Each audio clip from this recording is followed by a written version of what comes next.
All right. All right. Oh man. Let's see. Now I'll just type out some stuff real quick.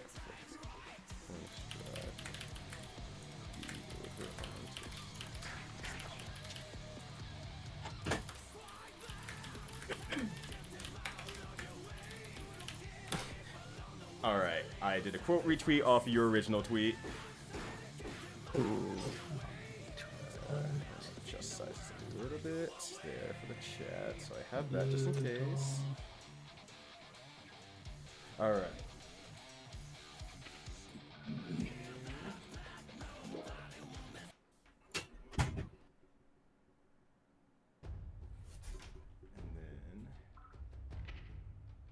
online match or no?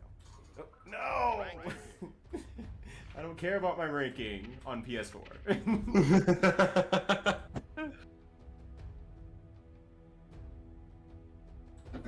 Please stop communicating with the server.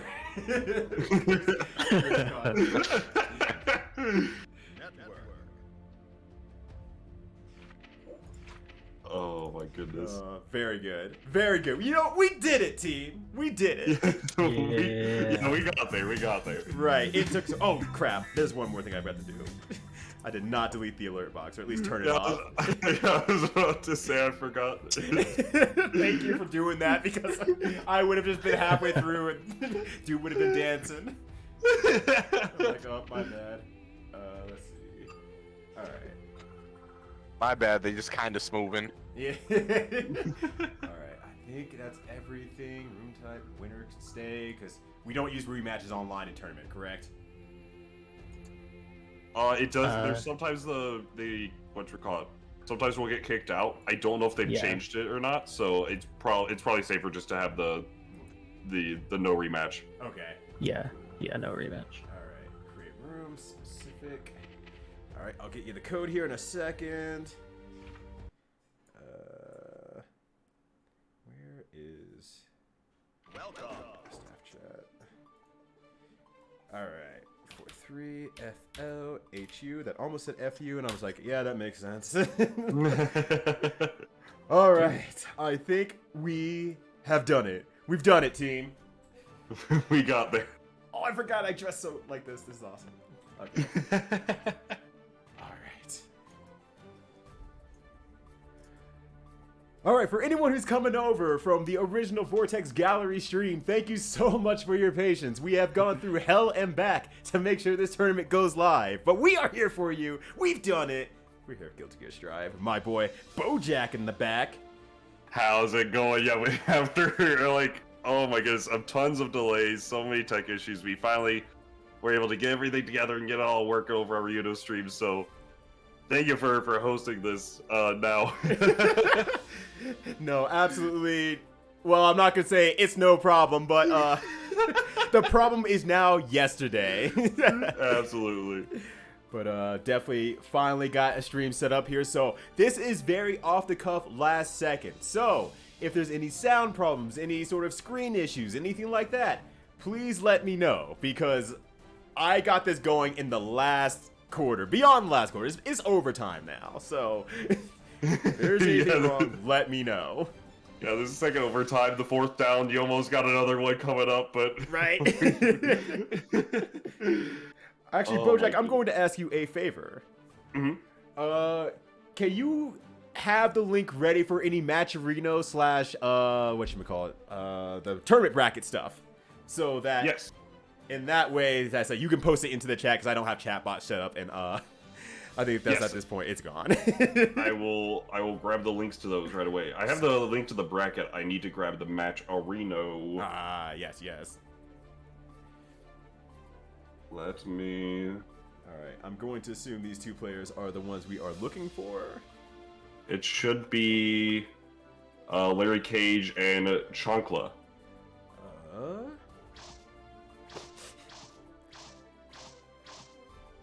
Where did the match arena go? Oh, it's probably in the... We're looking. We're finding, we're schmoovin'. Lobby code, we got that.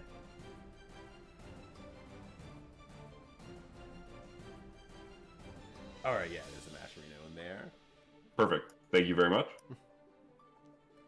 All right. Sweet. Oh yeah, you both got that in there. Sweet. Yo, you are ballin'. Love you much. I'm gonna get a sticky note for myself, just so I also can have it on the ready. Oh, we actually have done that. Oh no. Hopefully it's not interrupting your stream experience, Bojack. No, it's all good. Okay, good, because my literally hundreds of notes just opened up. And I'm like, oh, that is the worst function on this whole thing. Just like, open one note, please. Just a singular note. True. Yeah, no, I'm only seeing the OBS, so that is fine by me. Cool, perfect.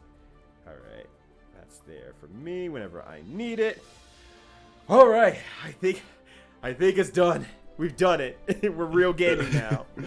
Absolutely, and if you want to keep real gaming, you can head over to the Matcherino and claim one of those codes. We do actually have 78 codes left out of 100, so if you are just tuning in, make sure to go over there. It is in the chat. I will also post it once more to go over there and just hit that claim code. Super easy. It helps the players who have stuck around after this long wait. Yeah. That have been just trying to play some gear. Right. Just imagine you think, I'm just gonna go online and play some Guilty Gear today. That's funny. That's a real joke and a gaff. What a hoot. Yeah. It's not that easy. First you have to set up a whole PS4 and update it from basically scratch. There we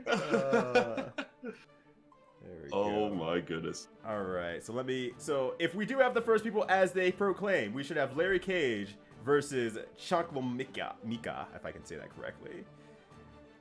So let me go ahead and change the names on here, because I'm going to have to start doing that. Alright. And I do not know who is who quite yet. I think... I want to say it should be Larry Cage on left. Okay. It might be. I'm not entirely sure. We'll figure it out. Yeah, I'll play it by ear. I'm going to type the longer name first. That's the tech. Yeah, there we go. Oh, I did not lock that. Let me lock that too. There's gonna be a lot of jank here. Please bear with us while we get everything going there. Absolutely. All right, and we'll just assume this is Larry Cage, and if they're wrong, I flip them up. That's fine. Yep. Larry Cage. God, that's a good name though. Hell It is. Yeah. All right. All right. So I do believe with this being said, if the players are watching, we are good to go to get things started. I believe so. Oh, Master Chief is actually saying to hold off for a bit, just taking a look at the bracket, making sure we're good. Yeah, sorry about that. I had to be out for just a moment. Yeah, no worries. I mean, since we have so few, I don't know. I think it's fine to have like pretty much everything on stream, if possible. Yeah, I mean, we'll get going. I do have a hard stop time at like 3 hours from now, so if we get down to that, we'll worry about it then. Okay. Yeah. But yeah. I was gonna say, if push comes to shove, we might just go Larry Cage, they go from there and have the other winners round 1 match off stream. Yeah. Of course, all of the top 8 will be streamed, but Yeah, I feel a majority of these matches beforehand could be streamed. Yeah. Cool. All right, well, I mean, if we're good to go, I guess let them know that they are ready to party, and we'll go for it. So who's up first, by the way, on the stream? It should be, I want to say we have Larry Cage and Chonk in the, yeah, Chocolate Atomica. That's good. Atomica. Okay, I was like, I cannot say it. Okay, so those two are in the player lobby right now. Maybe. To the best of our knowledge. Let me try. Okay. Because it's like I can't see who everyone is. Because That's Larry. That's Larry, and that's. Let's see.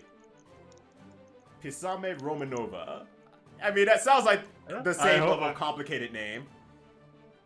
Yeah, that might be it.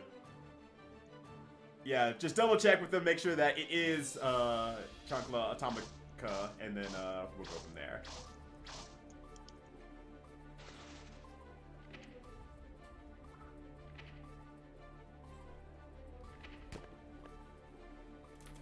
let's see if I can find their name real quick here.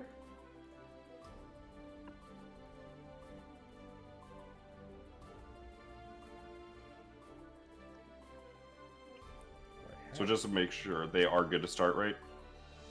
If we have the right people, that is. Yeah.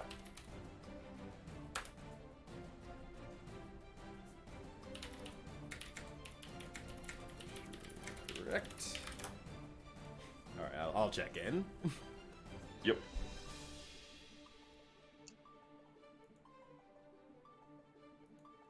Yes. Okay. Okay. Perfect. And these are first to twos, right? The until, well, not even until. I mean, it's until winners, finals, losers, finals, stuff like that. Correct. Let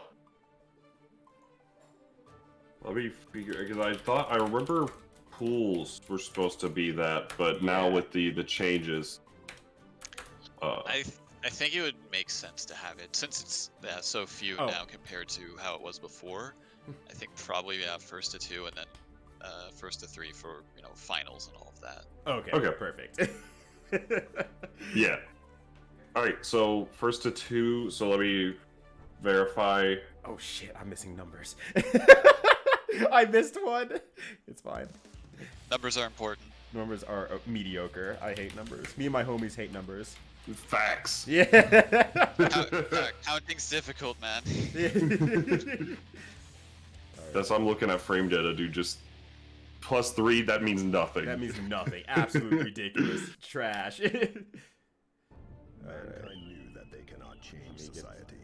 While they get this Instead of going reflecting on here. themselves, they blame the beasts, heaven, or hell. Oh my god. That is so sick. Alright, they're getting going. Cover me for a bit while I fix this up. Good. All good. So getting the thing started, fighting the corner, but Larry Cage opts to go for the burst. The 6P connects. A little bit of a counter hit trade, and now just off of these little scrambles, Chocolate Atomica is just getting a little bit of that lead, but I was gonna say that was all Larry Cage needs to start for the DP, just get Chocolate back into the turn, and now just that little bit of life left. He's just gonna play the neutral to go a little bit. Right now, Chocolate is just playing at his own pace, just going fast, going furious, and getting the first game on the board. So it's a very good start for Chocolate Atomica, but it is definitely just one of those chip rounds. But now finding that opening, gets the run up for forcing the corner, flies out, but punish on the recovery. Oh, unfortunate miss on the JD, but able to recover it. That's important. Gets the mix-ups, and now just try and find a way out. Larry dives out and baits the DP. Oh wow, the burst whiffing. That's gonna be a little bit big actually for Larry Cage. Yeah, actually doing the burst right there on the YRC. That is exactly what Nair needed to put into the corner here, and gonna get huge damage off of it. Yeah, that's gonna be Oki as well. Now that's the 50-50. Ooh, goes high with the guitar and letting it rip. That's gonna tie up for game one, but we're gonna see a game like round 3. How's that gonna go out? Oh wow, the whiff. Right.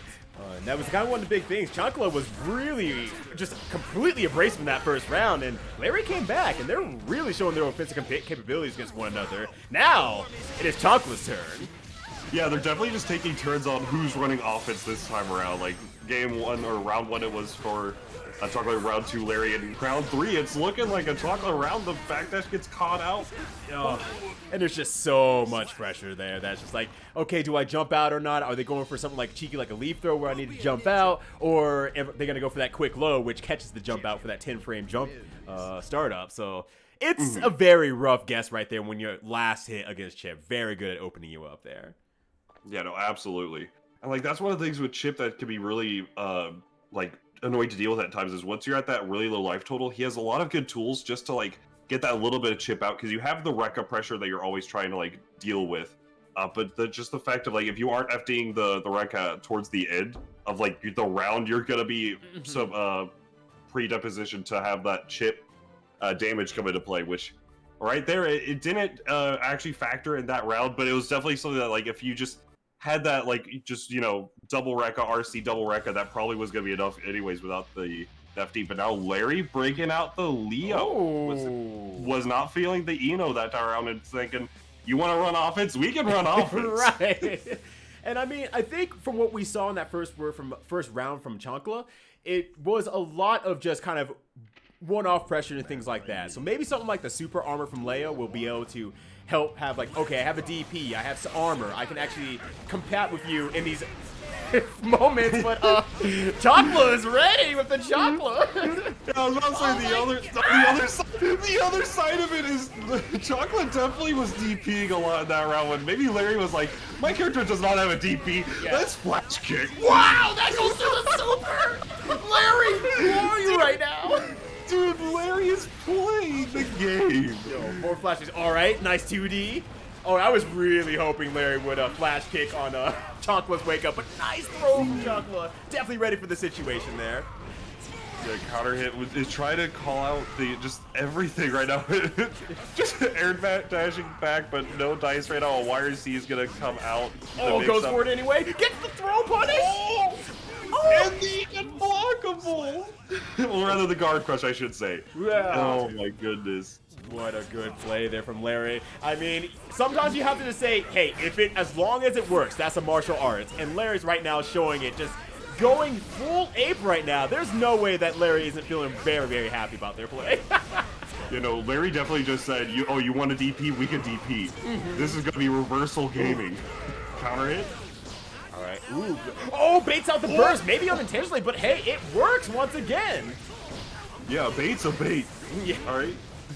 Finding the just opportunity to go into back turn, gonna be oh yeah, from the other side. Oh my gosh, here we go. Oh, I was gonna say, if you confirm off that 2K off that launcher, that'd be sick. Oh yeah, that is definitely a weird one to confirm off of, especially once the camera gets like that. But now finding the opening to super, this is gonna do enough damage, I want to say. Oh, No, it's so little And damage. gets the flash hit too. Extra damage. Oh, yeah, but sticking the toes out. Just Gotta check them. Yeah, just those open-toed sandals giving Larry the footsies business, and now Chocla on match point. Yeah, finding the Oki. Oh yeah, but just gonna be successful to that throw option. Chocolate put it out, and now Larry at that half-life trying to find the option and playing footsies with a flash kick. Right, 2D and flash kick. You're always charging if you're using 2D, so that's always an option on the table to flash kick once you see the opponent do anything. And I think finally Chocla is just privy to that. Yeah, Chocolate's gonna just needs to find this one mix-up option here. Larry is playing.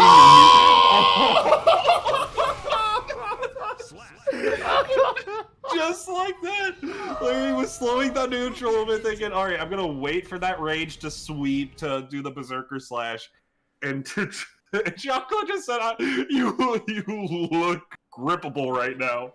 Oh my gosh, using the taunt from full screen just to bait them in for just enough range to be able to do a leaf grab.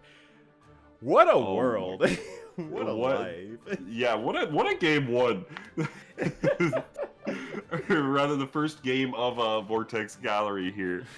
My God, that's a way to start. Right. After everything we've gone through at this point, it's just very much like, wow, what a good way to start off the match, like the whole tournament like that. It is just, whew, that was exciting. Yeah, absolutely. And so that will be Chocolate will be moving on to see Romantic Style. It looks like I want to see who we're gonna have next. We'll be having Last Cody and Aletheia. Oh, right. perfect. So last Cody versus Aletheia, that should be a May versus Eno. Oh, okay. I want to say, unless Aletheia I know Aletheia, she's been mixing up. I want to say has been looking around at other characters, but last I've seen her, I know she's been grinding the Eno a lot. But I'll have to see. It's same for Last Cody. I've seen a lot of them over on Sajam's channel and whatnot, just trying to snipe those games. So we'll see how this plays out between these two. I'm curious. Mm-hmm. Yeah, and I'm a little bit more familiar with Aletheia, just kind of like throughout the years, seeing her play a lot, and just seeing her grow as a player and as a person even. It's just like, oh my gosh, like when I started seeing her name kind of be whispered throughout the grapevines a little bit more, I'm like, oh, you've gotten good though. Like, you've gotten good. Okay. No, absolutely. It's a little bit like terrifying to see some people grow from a certain aspect. You're like, oh geez, wow. Yeah, no, that's the thing. I didn't see Aletheia too much like go before BB Tag, but once like BB Tag kind of started taking off, that's where I saw her start playing a lot, and then I was like, okay, like yeah, you're learning things real quick, and now with Strive, she's definitely been finding her groove. Had a little bit of trouble at first, like getting used to, like everybody was, right? Just getting used to the new systems, getting used to everything, and then just finding that opening and just going with it. And now she's been on that grind, and we're gonna see if that's gonna pay off against last Cody. Yeah, absolutely. So definitely, please wait warmly while we get the 2 players into the room here. As I adjust options on here, so just ignore me for a bit. All good. Yeah, it should be. Yeah, for anybody that's watching on the stream, that is going to be in the bracket. The code for the room will be in the pins. So make sure to go over to the Strive General in the Discord and check out the pins just to make sure you get the right room code. I don't know if you got the opportunity to click it, but just the Dr. Dubs quote-unquote fan art. Very apropos for the last match here. Yeah, absolutely. Oh, that's actually good to know. Oh, I need to log in first. Hold on a sec. We got permission to actually like do some stream queuing. It looks like. Perfect. Oh my goodness, but yeah, no, this is exciting to see after. I mean, granted, it was definitely like a long wait to get things started, but I'm excited to see how everybody's gonna be playing through the bracket tonight. Got a lot of good players. I know we mentioned romanticstyle earlier in the broadcast. They will be playing against Chocolate Atomica. We do have Aletheia versus last Cody. Like mentioned, we will be having Yurikov versus, I want to say, the winner of AR Robert and Waveflame. And Yurikov is that is correct, yeah. Yeah, so Yurikov is a quite a good Millia. Definitely has been put in the work, like we mentioned earlier, with last Cody, like putting all that, well, last Cody and Aletheia putting all that work into the game, and Yurikov no exception, constantly doing well in like bamboo battles and so on, various brackets, and then a commentator battle. We do have Ebonic Plague versus Zero. Oh wow, yeah, I didn't even think about that. That is a commentator battle. That is absolutely a commentator battle. That's like a miniature commentator's cup, just like that, just a sample of it. And I mean, Ebonic played, actually, I think, ended up at 3rd at the end of the Commentators Cup that happened last week on Ultra Chin's channel, if I remember correctly. I do believe that was the case. And like, it's just such a Ebonic's definitely been putting in the work. I haven't seen Zero play too much, but so I'm not super familiar with how much Zero's been playing this. But I mean, Ebonic was streaming the entire time while we were trying to get everything set up after the tech issues, just warming up, practicing, learning how to fight Mei. So if Mei's on the screen for Zero, we might have to see how the change up would be. Like learning one style of Mei, then having to deal with the other. We'll see if that once the matches go around, but we will be getting into Aletheia versus last Cody here. So it will be, yeah, like we mentioned, the Eno and the Mei. All right. And I'm like, gotta make sure, like, do I have the areas right? Yeah, okay. Oh no, I didn't spell her name right. Shit. Oh. I took a guess and I was wrong. That's the 50-50. Just with a lot more 50-50. Every letter is a 50-50. That's a big mix, but all right, so we're gonna see. This is a matchup I'm not super familiar with. We're gonna see how Aletheia is gonna be handling the Totsugekis and the just like jump heavy slash. When a lot of Mei's good neutral tools. Ooh, that 5H is gonna be doing some work. Yeah, I think one of the biggest things for Eno, at least in this matchup, is how do you get over the situation with Mei can kind of jump and cover the air a lot. And when your only option for forward movement is basically air dash forward up into the air or air dash downwards through the air, it makes it a very overcommittal situation. I know it's going to be very hard for Aletheia to make it in. Yeah, probably going to see, like we're going to see there, like the short victory, just getting some more of just the ground game trying to get started here. But, and try maybe more 6Ps we wanted to deal with the Dolphins. But now, getting things started, last Cody. Oh my goodness, that's a chunk of change. Oh my gosh. All right, using the YRC, trying to get the turn back. Nice stroke to victory again. Gonna push back to the fourth corner here. And just keeping the mix a little bit more simple, yet tricky, just to make sure last Cody doesn't get any sort of like dolphin or anything out like that, or is able to double jump backwards. Really trying to force that out there. Absolutely, yeah. Gonna get the chemical love, gets a little bit started. Yeah, it goes for the low this time. Been going to high a couple of times. The low is where you need it now. And tying up the rounds. Still game 1 though, so really it's just, you know, you gotta, both players still adjusting to how the other one wants to play. And now, how will this work out? Ooh, nice whip punish on that 2S. And yeah, last Cody is definitely just using that 5H just to mark their grounds. Right, like just over and over. And the Aletheia are trying to do the same thing in return. It's just a lot harder compared to the size of that anchor. But they get about equal damage from one another if they both hit that. And last Cody just knowing their position with that 5H over and over. And oh my gosh. Yeah, that's a very unfortunate burst, but last Cody is going to be close to that danger state now, and he's sort of backing out from her. Ooh, that's going to hurt more. Goes for the low as well, going to be able to get the Oki situation here. Oh, the fake out on the struck the big tree and finding the overhead. What a well-fought fight from Aletheia. She was just keeping it very simple, going quick overhead knockdown, quick low knockdown, not trying to do anything too complicated or too tricky, because I think she was realizing these are the areas where if the option is to jump out, it will work 100% of the time and put me in such a bad situation, I'm going to lose a lot of life for it. I think in the long run, she figured it out, really came through with it, and just kept it very simple and no opportunities to jump out, and forcing the last Cody to make their last guesses.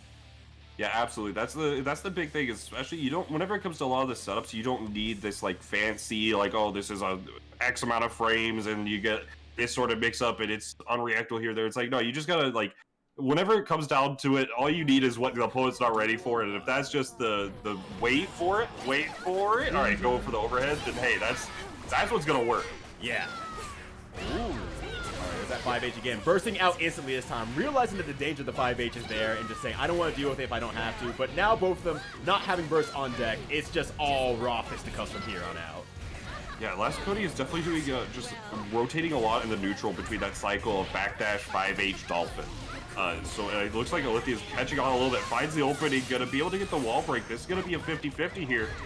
Oh god, caught with the overhead. Oh, just that little bit of life left and another overhead. Pressure from Aletheia. Yeah, it's just paying off bit by bit here. Just keeping it, once again, very, very simple. I'm happy with playing multiple guesses and just not doing the maximum amount of damage, except for that situation. That was max damage. Yeah. All right, finding the open. Oh, yeah, caught the jump out or the potential. Yeah, I want to say it was a jump out on that for that 6H. And now try to play this neutral again. Last Cody alternating between the 5H and the Dolphins. Whoa, double clash! Yo, DBZ? Oh yeah, good use of the charge 6H there. The option not presented yet. Same for the throw, but Aletheia ready, and now next hit could possibly kill here. Yeah, last Coding actually finding a really hard time to, now that they're on the defensive, how to get in, how to close that range. The Aletheia is really doing a great job just staying back, using those big jumping moves that is really hard to approach against. And oh no, Aletheia got a little bit impatient there, but uses the JD, whether that was intentional or not, be it throw or otherwise, reaches to the skies and kicks down last Cody. Yeah, that's going to be a swift 2-0. That was very... I mean, granted, Strive is a very fast game, so saying it's a swift 2-0, it's like, okay, no, that's just Strive. That's... Yeah. But that was really a good showing. Like, you could see it right off the bat, like, Aletheia caught on to last Cody's doing, right? Like we mentioned, backdash, 5H, Dolphin, like, alternating these options and trying it at different spaces and just figuring out, okay, this is where I need to go here and there, and just, like, finding out, okay, this is your neutral rotation. Let's play around it. And Aletheia, just that adaptation is what you're going to need to move on in the bracket. So she will be our first qualifier for the top 8 side of things. Looks like up next we will be, I recognize that avatar. We're going to have a commentator battle here. Yeah, I recognize that avatar too. So I'm going to get the full name in there.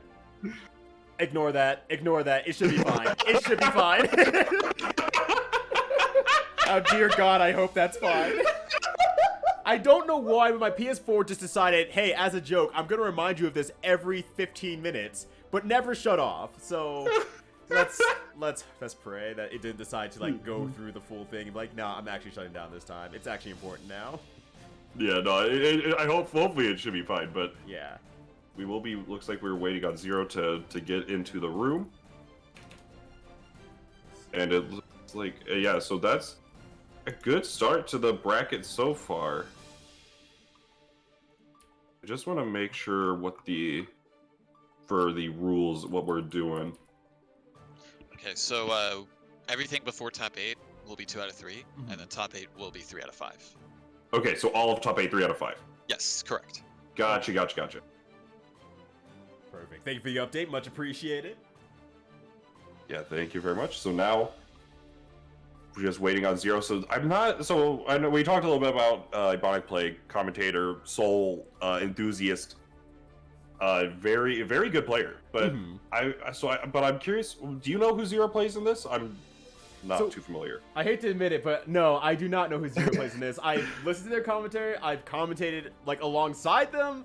I have no idea who they play. It never came up in a conversation. Yeah, no, that's the same mood as like you always see a lot of the commentators like at the booth with them on the mic, just like doing their thing. And it's like, oh, that's cool. And then the moment it's like, wait, okay, who do you actually play in this? Yeah.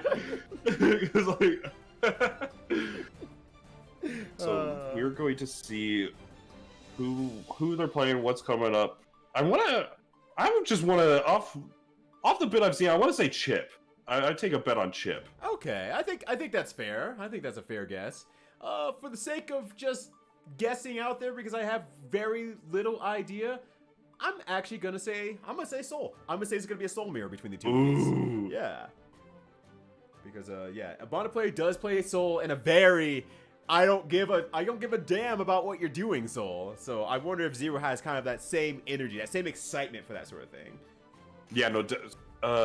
Ebonic is definitely one of the players that will like even like on the stream earlier when I was tuning in while we were sorting out the technical issues, that it was just like his situation of like, yeah, no, for a lot of these situations, if you aren't keeping your strings tight, you're gonna eat a slash volcanic viper. Yeah. And you think, well, how bad can that be, right? Oh, it could be 35% bad. That's the thing. And then if they have meter, that's 65% bad. So it really is it's a gamble that a Soul has no reason to not take until you show them that it's worth not taking. And even then, at your very best combo in damage, it just means that, okay, if I hit the next one, I catch up to you instead of anything else. Yeah, absolutely. That's just like, it's just one of the threats, and it's like, even if the situation, like if it's you try to back off or you try to like bait the DP, it's like, I'm gonna recover by the time you're done baiting me. Like, right, exactly. That's one thing that I will not be surprised to see a little bit of a change going forward on. So we'll see what happens there.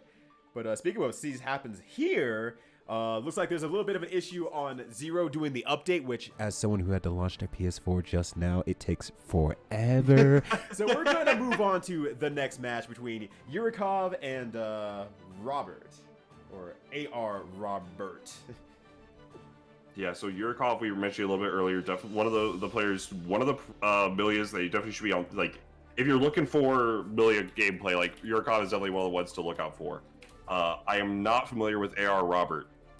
Yeah, so that this is will be also new to me too. So I'm always excited to see new players though. Quite honestly, because you had mentioned this earlier before we were on stream that there's just so many tournaments going on that you can't catch everyone like at the same time. Everyone's playing whatever tournament they hear about. Some people hear about the Panda Global and the Levos because they're the biggest ones, but people plenty have their own kind of regional tournaments too, which isn't as necessary for this game. But it's still nonetheless like, okay, people are playing in their very specific region. East Coast is playing East Coast, West Coast is playing West Coast, and so on and so forth. So it's just very much just, you won't see certain players that are extremely good until they make their showing outside of their own regions. Yeah, and like not only that, it's the case of like with just like how the online is right now. Like firstly, the game is incredibly popular. Like it definitely blew up. There's so many new gear players, which is great to see. Along with that, the online, like the netcode is fantastic. So just the ability just to get in and play your games is just generally easier than like other titles or whatnot if you're with like worse netcode and whatnot. So you're gonna just be able to get in, get a bunch of these games, get all this good practice going, and so yeah, you're not gonna see everybody because it's just the case of like, are you in the same celestial floor? Right. Yeah. Like even to that degree, it was like, yeah, okay, well, I'm Celestial in West Coast. Well, I'm Celestial in West Coast. We can't see each other because they put us into different instances of the stupid Celestial floor. And it's like, yeah. Right. So it's just the case where it's like, you may not see everybody, or it's like, it's definitely like definitely one of the games where you just go up and you match with somebody. You're like, okay, yeah, no, we're both on the floor. Like, let's just get a match. And you're like, just you're waking up. It's like, just like, hey, I got an hour before work. Let's just play some Strive. And then you get on it. It's like, I'm getting demolished. Right. And you've never seen the player before. You're like, okay, like, I want to see this guy in a tournament. Maybe A.R. Roberts, somebody like that. This is all speculation. Right. I mean, that's also the beautiful thing, because like you say, you sometimes you just get on, you find someone, you're like, oh yeah, okay, I have a lot more matches than them, very clearly, but oh wow, I'm losing and I don't know entirely why. What do they know that I don't know? And that's a terrifying thought when it comes to a game where you could just die in like one instance of, wait, what was that? Absolutely, it's definitely a case of like you block one normal and you're like, I may die depending on like the situation at hand. And it's that's the like, there's all these different things that could go on. Like who is A.R. Robert? Right. Yeah. Who really is A.R. Robert? What do we know about this human being? Do they like pizza? Do they like pineapple on their pizza? We don't know. And it's also like, because like maybe A.R. Roberts like this hidden shark that nobody like would know, maybe we don't see too often, and like mentioned maybe in some of the other tournaments, more regional, more just like since there's like tournaments every other day, or like there at least was tournaments that are going on every other day. It's such a pop-in game right now that maybe entering these tournaments, maybe this is his first tournament. Maybe just said, hey, I'm a fan of Vortex Gallery. They've been putting on all these great tournaments over the weekend. Strive tournament? Sure, why not? I like me press some buttons and Strive. And so, go ahead. Oh no, I was gonna go. You go ahead. I was gonna say, like, to throw in that addendum too. People having their first tournaments in like this online situation is insanely scary, because it has a lot of just, oh, I will go and play my usual style, my usual setup, my usual console, and at home in comfort without spending any large amount of money. Go and play in this tournament. If I lose, no big deal, but I can play in whatever non-caring, very relaxed mode I want to. Compared to the majors of past times where we did have our breakout stars from like their very good online players to their very good offline players. And we had those breakout stars, but I feel like it was a lot more limited because people couldn't travel as much. There's a lot of nervousness where you say, okay, I've been saving up $500 and now I'm spending it all on one trip. There's a lot of fear in that. I don't know anyone there. There's a lot of anxiety for a first tournament. And shouts to all people who do make their first tournament trip. But when it comes online, it's like, I'm just going to play my game and see what happens. And sometimes the case of that is like, oh, they are insanely good, it turns out. And it works in a high level setting when you especially don't have those tournament nerds behind you. Yeah, like that's like, because you're mentioning like a lot of breakout players where like breakout players that are offline majors and whatnot, or sometimes like you don't have those funds to go travel, but like you're a ridiculous player like Tempest NYC is a premier example of that. Tempest, a friend of mine for a long time, but he played, like, he's really good at CF, he was really good at BB Tag a lot, but he only went to TSBs, like only went to locals, and then just had a good time, like getting like second to like SKD, getting like third from time. It's like really good player. But then for just Arc Revo was whatever that was going on in BB Tag. He was like, I can make one trip. I could go to one tournament, and if I don't qualify, then I don't qualify.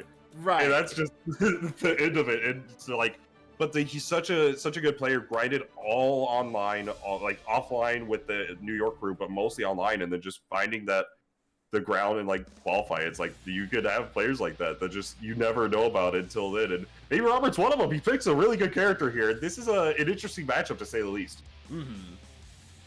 So Yurikov actually running with the Axel. I know they've been messing with some of the side characters, seeing potentially maybe I as a sole player I could definitely say, and if I had to choose between a Millia or an Axel, I'd definitely be picking the Millia to fight against. So seeing the Axel is definitely going to be, I want to say, more of a targeted hit against the Soul. So we're going to see Robert try to find this situation, just using that dash and just running at Yurikov. This is big. Oh my gosh. And could have RC for even more damage. Decides not to. Just going to use that RC meter for that one reset situation. Now the pressure's really high on Yurikov to block and get out of this situation, but doing a great job so far. And I just heard from a little birdie, by the way, that A.R. Robert is a pretty damn good player from Mexico. So, heck yeah. Oh, hey, there we go. Yeah. Oh, blocks it. Oh, Good yeah. stuff. Yeah, blocks the one vision, finds the opening off that jump slash, uses the RC this time, and now I'm gonna be able to break the wall. Oh, unfortunate drop. DP never fails, but it failed. It failed. It's definitely, like, sometimes with that 6P, you want to delay it. Ooh, that's a big hit. But yeah, with the 6P into Heavy Volcanic Viper, you want to delay it just enough to get the clean spot, but not enough to where it's, like, going to whiff. So it's that very fine line. It can be definitely difficult at times, especially with some pressure going on against Yurikov. But now go for the burst. Finding this opening. Oh! My gosh. Like, even in, like, the reset situation like that, where you get off, like, with just, quote-unquote, just 15% damage, it's still scary, because Soul's standing right in front of you like that with Close Slash and everything, all of their options. Oh, that gives me the chills. Yeah, no, absolutely. Especially in the situation where, like, okay, you got clipped for 15% and then you block one normal. This could be the other 89%. Right, 85 exactly. Like, Soul can do math-ish. It's like, if I hit you enough times, that'll equal somewhere in 80+% range. That'll equal 100% somewhere down the line. That's fine. Oh, Yeah, not like, again. Yeah, that 6H round start is a big commitment for Robert. Just gambling on the fact that Yurikov wants to play with that round start and just saying, I'm gonna crush that and lead to a ton of damage. Right. And coming from another Soul player, Ty Tuesday, a local here, he says, like, I'm gonna start off every round with 6H until you show me how you know how to deal with it. Because if you don't know how to deal with it and you're wrong, I basically win a round. So, do you really want to gamble on that? And the answer is usually no, not against Soul, not against a Soul bad guy. Yeah, like it has like its weaknesses. Like if you have a character that's like a fast poke in like the mid range, you could potentially like knock him out before he gets started. Axel's a character that I don't believe has one of those options. Maybe No. I don't think so, but Millia now with the change up for Yurikov decided, Axel just wasn't able to work out. The neutral wasn't really working out in the way that you'd hope for it to, and now find this opportunity and just really just hoping the Millia is going to work out here. Gets a little bit started here with the punish with the Banter Revolver. It's just going to force this corner pressure situation. Gets the three overheads for that situation, and now gets the throw. All right, didn't want to go for the disc, instead of opting for the cross-up on the... just cross-up in the Oki situation. And Robert running him down. I like what Yurikov's doing here. Like, as long as Yurikov is not in a situation where you block the situation and now it's very difficult for you, Yurikov is staying out of Robert's range the entire time. Great confirm offset, that was so good. But Yurikov is just like dancing around the entire time. Robert's trying to do chase and not really to keep Yurikov out of the air. Has not got to that point yet. And that JS, once again, so insanely good for poking out air to ground and ground to air. Ooh, and just like that though, yeah, does opts for the Oki rather than the additional damage of that 6H OTG. Gets the double overhead. That's been opening up Robert a lot, and finding the opening with that cross-up on the disc, it's so hard to block. Doesn't want to give him the wall break for that extra damage. Yurikov in a good spot, but Robert, he's one hit away. Yeah. Very much one hit away, and that is it, I believe. Oh no, drop the pressure. Oh well, they should do it anyway with that regard. With 100 meters to speak of, thanks to the insane meter game of Soul moving forward, now we'll make it one apiece here in this second match. Yeah, definitely Robert was playing that incredibly well just at that point. Oh, wow, this 6S anti tried to burst bait. Oh, wow, this far side recovered in time. Oh my goodness, was able to confirm off that. Goes for the, okay, absolutely the JH. I haven't seen the JH be used for that mix-up situation, but a double close slash from Yurikov gonna be able to get something started here. Base the DP, but recovered in time. That's what exactly we were talking about earlier, Bojack. Oh, again with the DP. Absolutely. All right, the wire seed is gonna give him this situation. Ooh, that you can't press buttons afterwards. Oh my goodness, just like that. Just like that was 3 rounds. Wow. Like, it felt like it was a lot longer than it actually was, because Yurikov was playing such a hugely patient game for the better part of the second match that it felt like it was a lot more even than it actually was. But once Robert started going again, like, the pace picked up so insanely fast. That 6H was definitely the MVP of that matchup. You know, absolutely. It definitely was a case of like you mentioned, Yurikov playing the slower game, just like trying to get the methodical openings against Robert Soul, and then which we found a lot of them, but it just came down to just the way the matchup works is like Yurikov has to keep that pressure going. It has to just get mix up, and just let Robert not play. Because if Yurikov never lets up and Robert gets that one hit opening, like we saw, that's like 50-60%. The next hit's gonna be, if you depend on that risk gauge, it's gonna be good luck. Like the damage difference is that, you know, Yurikov has more ways of fighting this opening and doing this mix up, but they're all gonna lead to less damage. Whereas Robert just needs that 2, maybe 3. Right. But with that in mind, now we will be having Ebonic Plague versus Zero. Looks like Giovanna was on the kiosk, so curious to see how that's going to go down between these two. This is a matchup that is going to be very... I'm curious on how Zero's going to play it and how Ebonic's going to like deal with it, because in this matchup, it's going to be a lot of just ground game. It's going to be a lot of like, you know, the how do you rotate your options between dealing with Soul 6S, far slash, things like that. And a lot of the time, you're gonna have to alternate between, for the Giovanna, gonna be alternating between your sweep, your dashes, because the dash is so strong. Like dash far slash is such a strong tool in neutral, but it's like this just playing around the who's doing what and how do you adapt where. So I'm curious to see on what the options are. There's also just the case of like, if Zero goes for a lot of these dashes, Ebonic could go for like your 2k buffers to just try to like catch the dash hit before it starts up and create this full dichotomy. But we're gonna see how this is gonna go down between these two. Fighting the first opening, and now just the 5k to get a little bit started, plus frames. Yep. Oh, nice throw. Probably caught the DP, looks like there. So that's a very good option there from Zero. You have to play Brave against Soul. Yes, the DP can do 25% damage to you just by itself, but you have to show that you're willing to stop it, you're willing to be close into Soul's face. But oh no, so much damage off this, plus wall break here.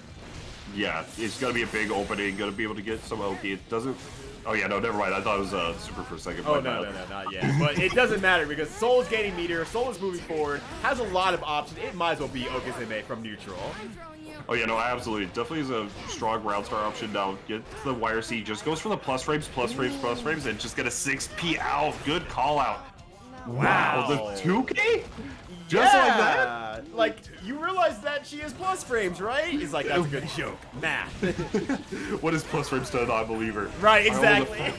After your connects, it is going to be an OTG, so not that much damage off of it. Well, not as much as it could be. Right. But finding that, ooh, nice confirm. Oh, the last of the 6H does whiff, and now gets a little bit started. The too much block stun from the jumping block. Yeah, right there. Just using a lot of the IB stuff. You can tell that Ebonic play is definitely staying on the very smart defensive options too, trying to do a lot of stuff that's like, I'm not fully overstaying myself. I don't care a lot about your options, but I will play my defensive options very, very aggressively. You saw that YRC after the BRC, just staying very, very active.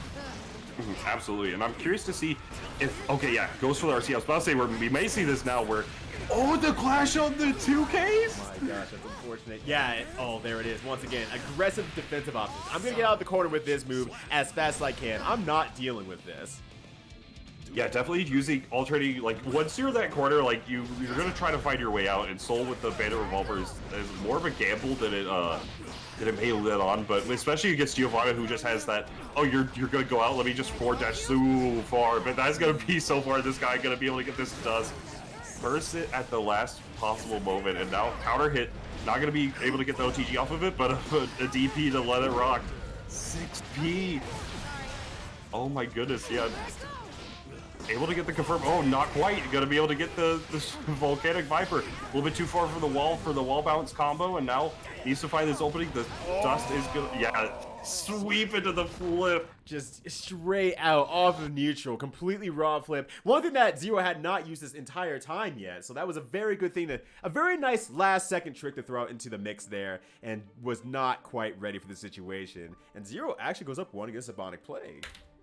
Yeah, that was definitely very well played. There's like some things here that are just like, okay, like this is how you're going to be playing the neutral. This is how you're adjusting it, how they're going to adapt. This is one of the matchups I feel that is going to be very like, I mean, most matchups are going to be neutral dependent, but like this is one that's definitely like a, okay, you're using this option, I need to use my option. Now you're using this option, I need to use my option. Like it's a lot of rotate. You have to rotate your options. You have to rotate them in a very like methodical manner, so that way you're actually getting the most effect out of it. Like, for example, we had mentioned the 2K buffers to contest like dash ups is going to be definitely something that we may see more of it. Now, yeah, just take out these gun flames to catch up the dash up as well. Finding the opening off of that JH counter hit, but didn't believe that it was going to burst. And now 6P, very good option, recognizing that was the Spiral Arrow. Counter hit with the plus frames, another one. Just doing so much damage to that far slash, just knocking it back against the wall over and over. And that was a 98% life lead from Ebonic play, taking the first round here in the second match. Really, once again, that style of Ebonic play, just, I'm going to play against you very aggressively and force your cards against you as much as I possibly can. You know, absolutely. That's one of the... This matchup is definitely one that's going to be like... there's a lot of knowledge checks because, ironically, Soul has a lot of good tools to call out just general habits from Giovanna, such as that like axe kick that she does, that's like -4, but 5K could beat it at many ranges. But while I'm saying all this, Zero found all of the openings needed to just like, who cares what it is on block if you're getting the hits? Right, exactly. And just very, very nice counterplay from Zero. Not getting too flustered by a character like Soul Bad Guy, just playing at the very good ranges, going from very, very far away, and I think that makes it very difficult for Ebonic play to decide, do I want to be able to do this button or press this button in this situation? But, oh, unfortunate. Trying to get a dash in 5D, but unfortunately gets a throw instead. Gets away from the corner here. Ebonic play gets another chance at life. Yeah, Ebonic. Oh, yeah, this is going to be big damage. Yeah, try. Oh, unfortunately was able to get the JD to get the wall combo. Try to bait the burst, was not there, though.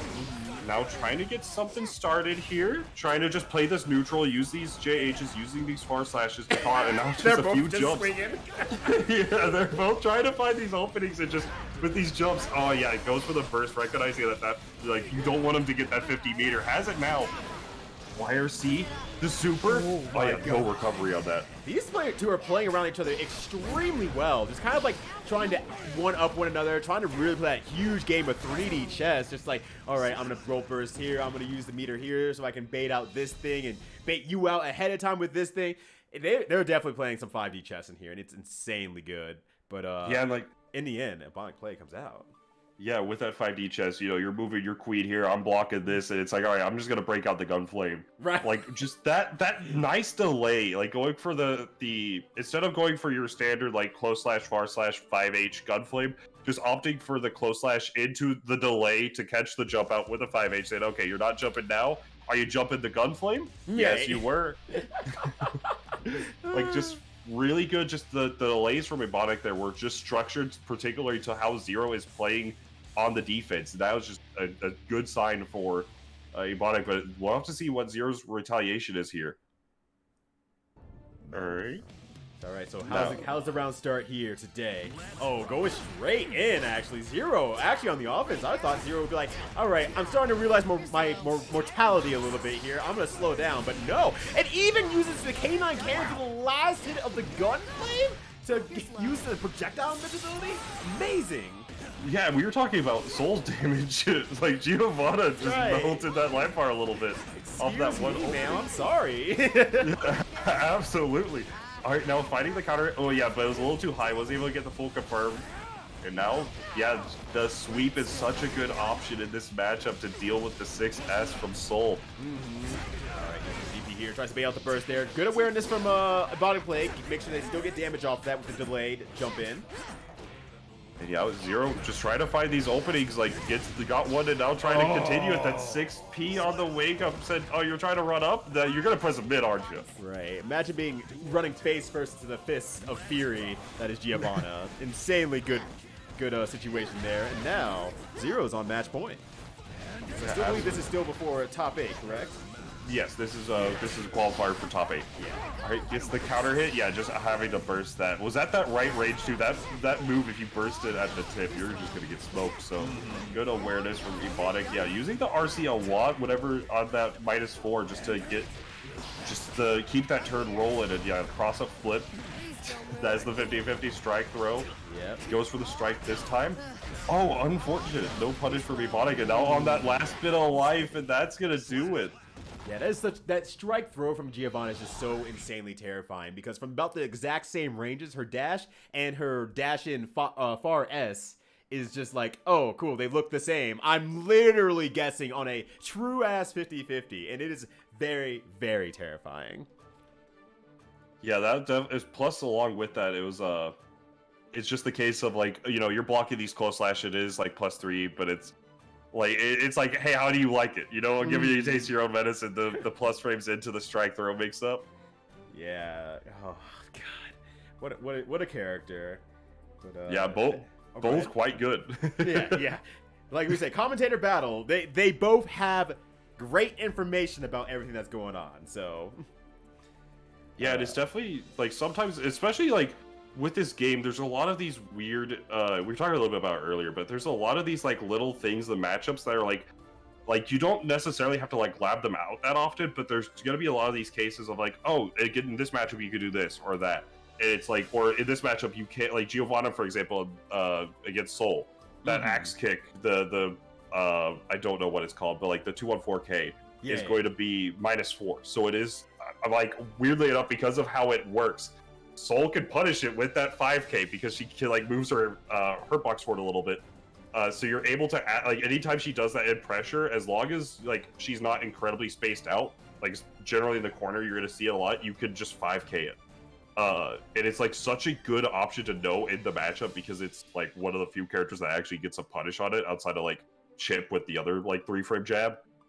So it's like something really good to know, and if the Giovanna doesn't know that, then it can be devastating. But if the Soul doesn't know that, it can be even more devastating because they're letting things run away on offense. So hard to say at times. Like it's very just difficult at times to adjust. But now we'll see how it goes out with these two. Who will we have in next on stream? So it looks like we'll be having Romantic Style and Aletheia. Yeah, the return of the Eno. She's back again from outer space. Nothing gonna do some stuff to her opponent's face. I apologize for nothing. No, that's been Yo, boss. romantic style. I've seen a lot of their play. I want to say they play Giovanna. I want to say I know that they're a very strong player. I just have like it's been a minute since I've done like any tournaments that they've been in, or like usually if we're in bracket, we're on like the other side. Right. So, but I want to say that they're a Giovanna player. Well, let's go with that for now. I think that's a safe bet when it comes to strong tournament players. Yeah, Romantic plays Geo, and Romantic plays real good. Yeah, no, yeah, definitely. Thank you for the clarification. Yeah, no, Romantic is a very strong player. I couldn't remember for the life of me sometimes, because especially a lot of people in this game don't typically, like, you have that room because of the fact that a lot of the characters are complex, but they're also, like, they're generally homogenized, so you're able to like get a lot of mileage out of like, okay, I know how to play this character, or like you know, for example, if I can play Giovanna because a lot of the things that Soul does are very similar in sort of like gameplay, using a lot of your far slashes, using close slash 50/50s afterwards with like forcing plus frames. Right. So you have that sort of style. So I've seen a lot of players that have just been like, okay, I play, like we saw Yurikov earlier, plays Millia, but also plays Axel now. Like you definitely are. It's a case where having these backup characters, having like these pocket where it's like, maybe I don't like this matchup, let's break out the 6-4. Right. Yeah. It's definitely a game where it can be rewarding. Yeah, and as we were kind of talking about earlier before we went live on the stream, with the whole aspect of, we don't exactly lab as much in this game because there's a very almost old school style to the game where you can kind of play matches and lab mid-match more than anything else and kind of figure stuff out a little bit. And I feel like you can kind of, like you said, you have the characters that are very similar in style, so you can kind of transfer A to B in that situation, alongside with, okay, well, what if you've just learned something in a very different way for a certain matchup? Does that other player know it? Are they able to lab mid-match to kind of figure out what needs to be done or how to figure that out? Sometimes, yeah, the matchup might quote-unquote not be in your favor, but if they don't have the knowledge to deal with that sort of information, it might as well just be as good as bad of a matchup for them. Yeah, no, absolutely. Like that's always the trick with like your matchups, your tier lists, things like that. And it's like, you know, oh, maybe this is 6-4 on paper, but like, what makes it 6-4? And are both players playing it to the way that it should be 6-4, or are they using the tools? Like like you mentioned, you know, Soul can punish Giovanna's -4 special move, and it's like, Right. if you're, and that's going to definitely play a factor in pressure. But if you aren't pressing on it, then hey, that suddenly it doesn't matter. Right, exactly. It's just as good as having a true pressure string. Absolutely, and it's just like kind of like, and like obviously labbing is a good option, but there's a lot of things in this game where it's like, I think this is plus, I think this is minus. Let's just test real quick. Mm-hmm. And it's one of those games that it feels comfortable just to press those buttons. And speaking of pressing those buttons, it looks like PS4 is going into rest mode here in 10 minutes. I guess I'm not pressing any buttons here. Yeah, that's fair. I guess I should also press some buttons real quick. Right. It is gear. They want you. It's back to Exer. They want you to mash tech. Right. He's like, what do you mean you're not pressing buttons? You're not that good of a player. Thanks for catching that. If I missed that, that'd been real embarrassing. Oh, okay. So it looks like we are switching around a little bit here. We are gonna do Robert versus Zero. Yeah. So it looks like moving over to that. So Robert, we just saw earlier, is gonna be rocking that soul. It's all good, Aletheia. No. Yeah, no, food comes first. Food's Like, well, first. no, I don't know about first, but I mean, you know, beer, food. yeah, I mean, it's the case of like, you know, if you got that order, you know, don't want to let your food sit on the porch for 10 minutes, right? Right. Please do not do that. Then you're gonna have different problems after that point. Yeah, your chicken parm's got some flies on it. Yeah. I mean, that's extra protein. Let's be positive here. True. But so it's gonna be another Zero's got to fight another soul bad guy. Yeah. The pain never stops. But you know, I think when you come into this game, you get into like your 10th floor celestial matches, and you realize, oh, the soul train is never stopping. You just gotta accept it at this point, honestly. Yeah, I mean, we'll keep it a buck, right? Soul's a pretty good character. Oh yeah. It's also it's a quick to learn character. Like he's the dude on the box. Hold on a sec. Zero, if you can hear me, get on player 2. Let me be lazy. I already entered his name on the player 2 All side. good. Oh, he's doing it. Yes. All right. You can continue your point now. I apologize. But it's just the case of like, you know, Soul's like definitely a very popular character in the sense of like, if your poster child is this good, like why not? Right. It's like sometimes you just need to roll with it and just roll the punches. As the cool kids say, pick a high tier. And sometimes that's the answer for the cross between the most fun, the less stress, and the overall lifetime enjoyment of a game.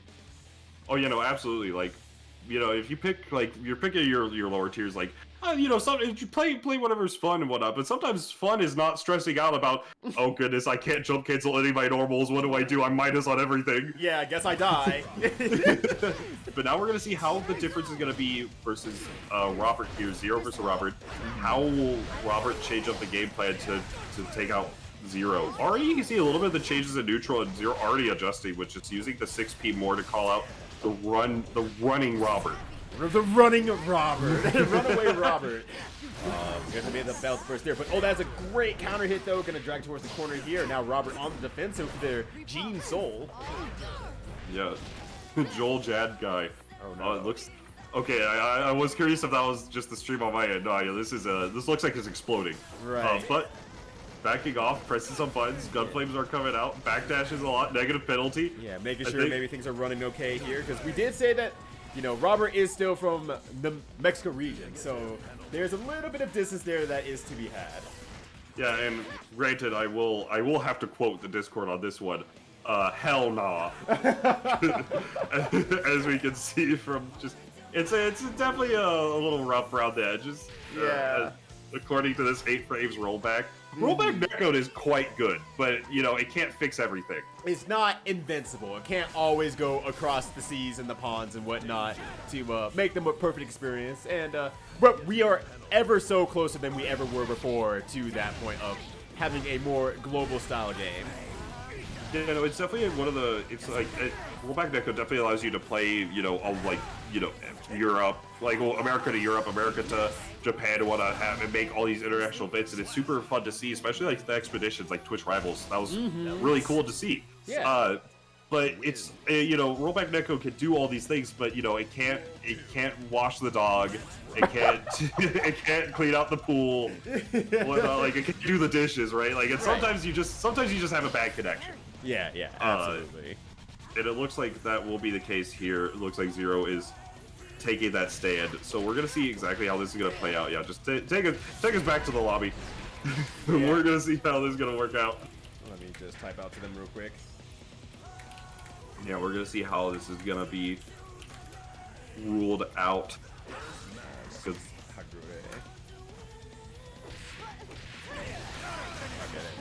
I'm gonna see if they want me to go ahead and restart the room or how they want me to handle that. Because once again, not exactly my tournament. I'm just stepping in to help host the tournament stream a little bit. So yeah, we're commentators here, and you had the circumstance of saying, "Oh, I have a stream. Let me just get these elements going and let me update a PS4." Right? Yeah. God, that took so long. I felt so bad. But I'm like, also, this is literally the last option. I'm literally the last samurai here. Because it was like it's you or me, and I hit stream. My normal stream is scuffed already. So I'm trying to I'm gonna let somebody that does this more often do it. Like, I got 3 seeds. It's PS4, PC, and starting. I have way too many scenes. They're not. They might look like they're more scenes and well organized, but they're not better. They're definitely not better. Gotcha. Yeah, we will be remaking the lobby. See if that's gonna help the case. Right. With the explosions that are going on in the connection. So let's see here if we can fix the problem here today on twitch.tv.com. Twitch.tv/Ryudo. You're trying to fix it over with your Vortex Gallery. But if you're having some fun watching the stream anyways, make sure to go on over to the Matcherino. We do have a Matcherino that's going to help all the players out, or the I don't know how the payment actually goes. Let me learn. Top 3. So if you want to help out the top 3 placing players here, just support them, go on over, claim one of those codes. It just takes a couple of clicks. Log in with that Twitter. You have one. You play fighting games. You have a Twitter. Right. And so that way you can go over, hit that claim code, get a little bit more to the prize pool going, and as well, while we set back up the room, I think we should go over to one of our main sponsors for the evening, which is going to be that Hitbox. Going to be a great controller, great ergonomic controls with it. You're going to be able to, all buttons, no sticks, anything like that. Great for the wrist health. Very good. Yeah, absolutely. And just, it's so clean and stylish too, which is, I feel like a little bit harder as a fighting game player to get that real clean style and fashion and everything like that. But to go with your hitbox of how clean you look, 86 also selling some official merchandise for Blaze Blue and Guilty Gear. So if you want to get real cool and have some real nice official merchandise that is super well arted out and looks really gorgeous, definitely get 10% off with the code VRTX Vortex BB 2021 or VRTX GG 2021 for this sick ass shirt and merchandise over on 86.com. Yeah, no, their shirts are fantastic. They're just the nice low quality to it, and just it's always nice to see. And with that, we also have Pinnacle, right? Yes.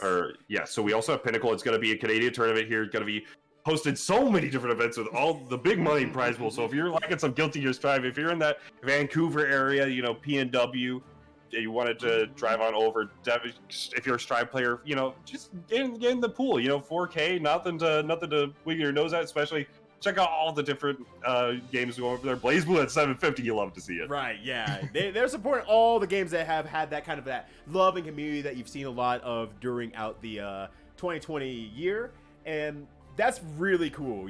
Even the games that maybe kind of hurt a little bit more or started rising up through the years, so like Dragon Ball Fighters, I know people were talking about, and Grand Blue Fantasy Versus, I was like, okay, these started falling off a little bit just because of the online play. They're still respected here, and at the same time, Ultimate vs. Capcom 3 making a huge comeback during 2020. They are back in there with a $500 pool. This is an amazing event over in Vancouver. Definitely check them out if you get the opportunity. Absolutely. It's like Marvel is definitely one of those love story events where it's Tong and the TNS team over just hosting these Parsec events, and also Dual Kevin with West Coast, like doing all these Parsec events and whatnot, just bringing Marvel out from during the pandemic. It was so nice to see all the different Marvel events going on. And on the other side of things, Grand Blue definitely got like the short end of the stick with the pandemic, but being able to come back with the offline scene better than ever, October 8th through 10th. Make sure if you're in that area, check it out. Yeah, and also if anyone from Pinnacle is listening, please just send the invite. I'll come do commentary for just so many games. Hell, I'll even do Smash. I love Smash. So yeah, slide the DMs. Yeah, slide the DMs. I'm happy to help. DMs open. But definitely, please wait warmly while we kind of do some connection tests on the backside here and make sure that everything is going well. I forgot the picture.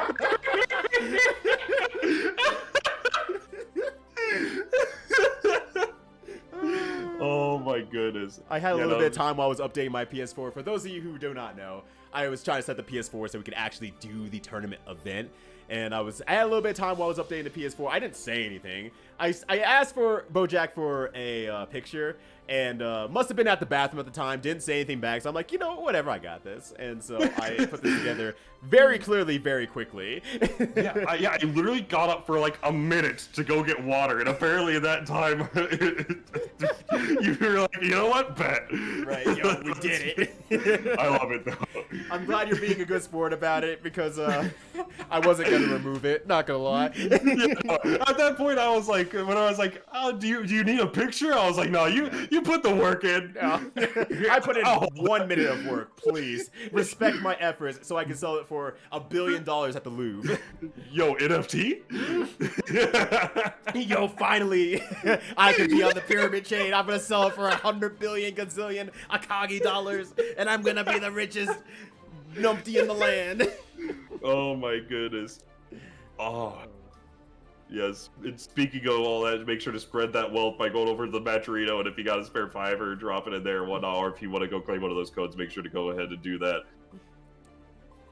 But, tell your friends that the stream's going on, etc., etc. Like, there's just so much striving to be had, and especially just make sure to claim these codes. Like 74 codes left. Like, tell your friends to ask Grandma to sign in with her Twitter. You know she has one. Yeah, right. Grandma wants to retweet the funny memes too, so you know, let Grandma know that we're looking for some extra codes so that we can pay these real good players out here. Yeah, back in her day, the 30 cents could get you a Coke and a hot dog, but now these days it can be added to the price pool for the Matcherino for Vortex Gallery Strive. Having a good time, but I wasn't ready for that. Oh, oh Lord. Oh my goodness. Oh my goodness, I'm looking to see how it all is playing out. With the just how the netcode definitely sometimes it can be blow up or whatnot, but seeing how it's gonna go, it looks like they're giving it another shot. I want to say it looks like that is Robert and Zero. So let's see if we get anything more positive here. Hopefully, hoping for the best. Yeah, let's see. Hopefully things work out. But I guess we're checking right now here. Robert versus Zero. Mm-hmm. Like this is a very interesting. Like I know I've been talking a lot about this matchup in particular, but it's one of the ones that it's very enjoyable. Like as the solo player, like even outside of like funny haha, like you get a hit and it explodes somebody, but like just having there's so many different things to the matchup that are just like you get to rotate all these different options, and it's very dynamic, which is a nice breath of fresh air. And gets the throw here. Zero getting things started. Looks like everything's working out fine right now. Yeah, I believe so. Yeah, no, finding the option here, gets the throw, the RC. Not gonna play around the burst yet. No point in bursting at that point. I'm not sure because I have not seen Robert press a button yet, so I'm wondering if maybe just making sure that it's good. But I think Zero's being too aggressive. Okay. Well, okay. Yeah, well, I guess now Robert's fighting back here. So, okay, maybe I was wrong. I do apologize. Yeah, you may have been right, and Robert just said enough's enough. I'm fighting back now. I'm so bad guy. I'm not so nice guy. I'm so bad guy. Robert went from, oh, this is a button check to, oh, this isn't a button check no more. This is my butt getting beat check. Alright, using the 6H, yeah, too far for the red RC to connect, but it's not about that. It's about just getting the cancels so you're not punishable. Right. Alright, taking out some normals, and yeah, just like that. Big counter hit. It looks like Zero will be going up on the board, I want to say. Yeah, so that should be the first game there. So first one goes to 0, assuming everything is good to go. Soul Dice guy died years ago. The only thing that remains is Banter. The lore is real. Frederick, good guy. Soul bad guy. There are 2 wolves inside you. One is named Frederick, good guy. The other is Soul bad guy. You've been far slashed. Science doesn't care about your feelings, and neither does Soul Bad Guy. Oh my goodness. So now that we are also in top 8, by the way, I don't know if we got to clearly explain this yet. So every match will now be first to 3. So this is just 1/3 of the way for 0, and Robert has a lot of time to make a comeback here. Yeah, absolutely. So now 3 out of 5 will be seeing game 2 here. Yeah, I really like using the dash there for Robert. Just trying to get something started. Calling out a lot of Zero for trying to like block after, or rather hold up, I should say, after the situation. Gonna be able to get the OTG off of this, and yeah, that's gonna be a full cancel. Didn't get the super, unfortunately, but at this point, all you need is just that 1 hit. Forces plus frames from that YRC. Tries to get something started, but this is like Robert's game. It's just gonna come down to if Zero's able to make this comeback, and we've seen these before. Oh, absolutely. Both of them do have 50 meter, or well, had 50 meter before Robert punched Giovanna in the face. Yeah, he just gained 100 meter off of Duff. Right, yeah. Oh, yeah. Nice anti-air 5K. This is gonna be, not the clean hit, actually. Unfortunate with the, like we were mentioning earlier, you have to delay it just enough, but it's this weird delay that if you delay it too hard, you're just gonna drop, so it's... Right. It's like, well, what time do I go for? Do I go for the, at least I'll get the hit timing, or the I'm gonna get so much damage, and I'm gonna feel so cool if I land this timing? Catches the DP again. Oh my gosh, this is so cruel. This is so cruel. Oh no! Yeah, a throw for a throw. Yeah. Goes for the burst. Yeah, you have to burst there, but unfortunately that oh wow, the 6P canceled. That was like, that's unfortunate. That was like the lowest damage normal possible for the situation, but it does not matter.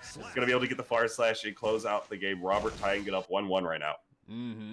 No, definitely good stuff from Robert right there. Just kind of coming back a little bit more at the end, playing a little bit more aggressively than we saw in the first round there, and really did mount a good comeback there and just played solidly and everything.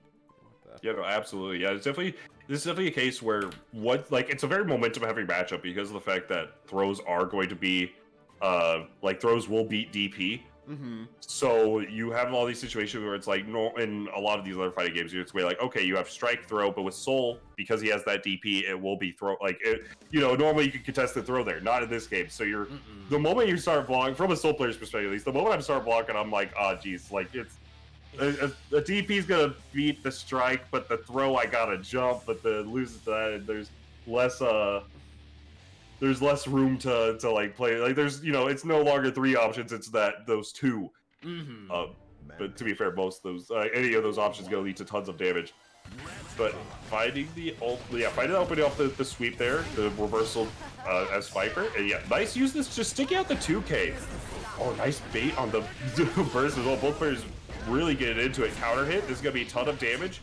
Yeah, clean hit as well. Gonna connect with the. Oh yeah, just gonna connect with a 5P this time. Yeah, actually, that is something interesting I'm seeing from Robert a lot. Just going for a lot of just like single hit stuff, making sure the wall breaks more than anything else, rather than maximizing the damage off the wall. And I mean, it's working for Robert. Don't get me wrong, but it's just a interesting thing to feel like it's like you got your combos down. I feel like you've probably seen the situation enough to know that you're gonna touch the wall and gonna break it at this point. So I don't know. I find it very interesting. Yeah, no, it's definitely. It also is the case where sometimes, like especially with the clean hit Volcanic Viper situation, you will have a lot of those routes that will just be like this doesn't work. It's like depending on the height, like certain buttons will work, certain buttons won't work. and just going for like certain things will just like change up how the player like looks at things. So as you see, the reversal DP will be thrown off of that description. Zero was able to mount a huge comeback. And one of the things I saw with Robert that I thought was super interesting was Banter Revolver RC with the H we saw a little bit earlier. I was like, I've never seen that before, but if you delay it, like Robert showed in that last round, if you delay it enough, it will whiff entirely, and then you can just do that fake out for the low. It's very interesting to see. Yeah, there's a lot of options off that situation where you can like fake it, let it whiff, go for a throw, wild throw, or go for a 5K if you think they're privy on it, because by the time they react for like their own throw, oh, it's already too late. 5K is out in front of your face. Nice super reversal from Robert though on the back side of the corner. Baits out the throw. Gonna get a lot of damage off this. Gonna force the burst from Zero. Yeah. Oh wow, got the connect with the jump slash. YRC blocked. Oh, the super. Did Robert bite? No. And the GG shake my head off that far slash. Gonna be going up 2-1. No, that was definitely a very good situation. I know that it seems like a wild decision from Zero just overall, but I think that is a very, very good idea. Just because, okay, yeah, you blocked it. I'm negative. I think it's like 13 or something like that. But if you try to press a button, you're a little bit slow on it, or you're a little bit far from it. You have to use a little bit higher frame of a move. My super comes out and goes through it anyway. So if you try to normally punish it and you're a little bit slow, I lose nothing from this, and I win the match from this. Absolutely, yeah. Especially like because at the range that the YRC did happen, like Soul's options are like Fafnir, 6S, like things like that, where it's like longer startup. So whenever you have those in mind, it's you're gonna be able to just like with those in mind, it's like okay, all these buttons aren't gonna necessarily punish me, and if you're trying to take your turn with them, you're gonna eat a super. So what's the option gonna be? And the Robert opting for the block there, and it just worked out. You know. Using the burst early, counter hit trades, getting the plus frame started, mixing up the far slash with the heavy. I like the early burst though, because it kept the corner for Zero there until that last DP. And Zero's fighting very hard to keep the corner, and I actually like this pressure a lot from Zero. Just making sure to keep the pacing of the match completely in his favor. You know, absolutely. Great neutral jump from Robert. Just using, the RC up just to make sure that the combo would work out. You're gonna be able to break the wall as well, build this positive bonus. Gets the confirm as well. Oh, but a little too far. Mori's finger. Daisuke's finger, I should say, rather. Yeah, right. Old habits die hard. Right? Oh, dashes under as a cross-up, gets the burst. And even if Zero doesn't win this matchup, that is setting up a very good situation for the next match. Because now Robert has no burst, Zero does. If Zero's able to get off early in this match, we'll be able to get a lot of free damage, if not a whole round's worth of damage off on Robert.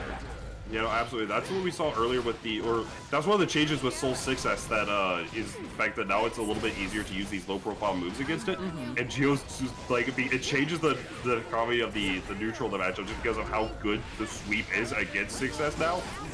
So has to play around that. Robert finds the opening though. Oh, unfortunate. Wasn't able to get the full combo off the opening. Now counter hits. No combo as well. Unfortunate, but another opening. RC should be able to take it. Yeah. And that should be Robert. Yeah, Robert's going to go up 3-1, finishing the set out. Yeah, unfortunately, just baiting out that throw again against Zero.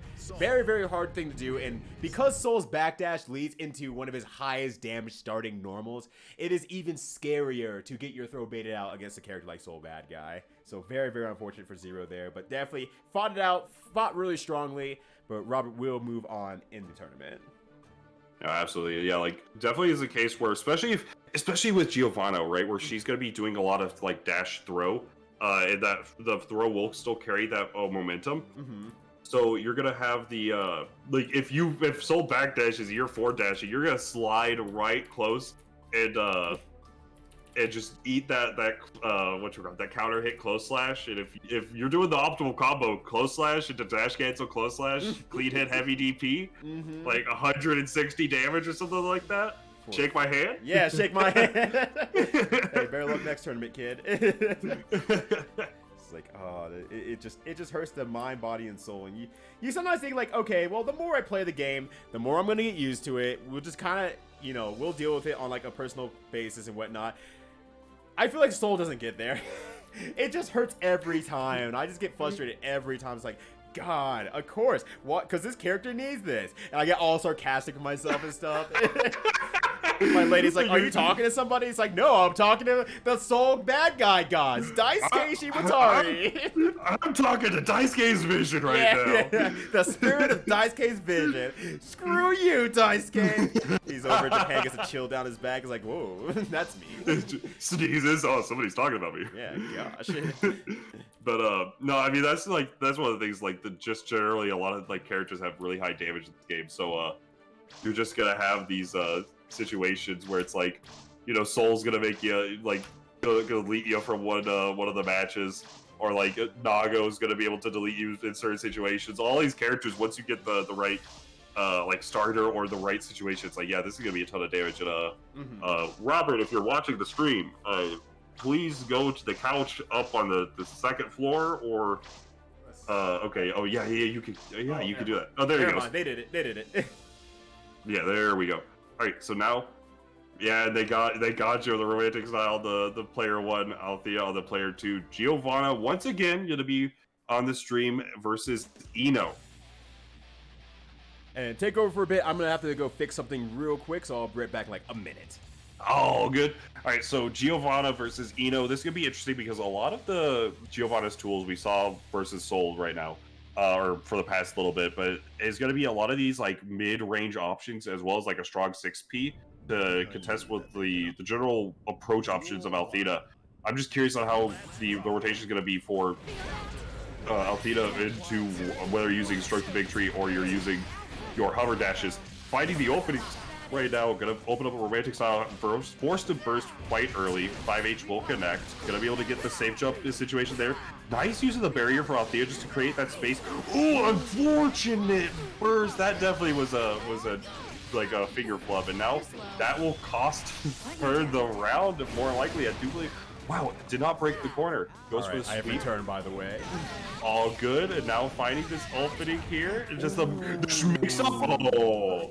That was a great idea, and it's kind of surprising because it's one of the situations I backdash into their body. They have to be right next to me because I pushed them backwards. Oh, well, I'm still out of throw range, it looks like, because I turned around, and hurt boxes are a myth. Yeah, no, using that DP, romantic style, getting the pressure started, gets the safe jump. And just, yeah, this pressure is going to be the biggest thing. Nice use of the 2S to counter poke the sweep. Oh, that jab confirm was crisp. Yeah, God, getting a 15% off of the jab back into the corner on top of everything else, that is extremely good for romantic style. And romantic style's conversions so far have been super, super lit.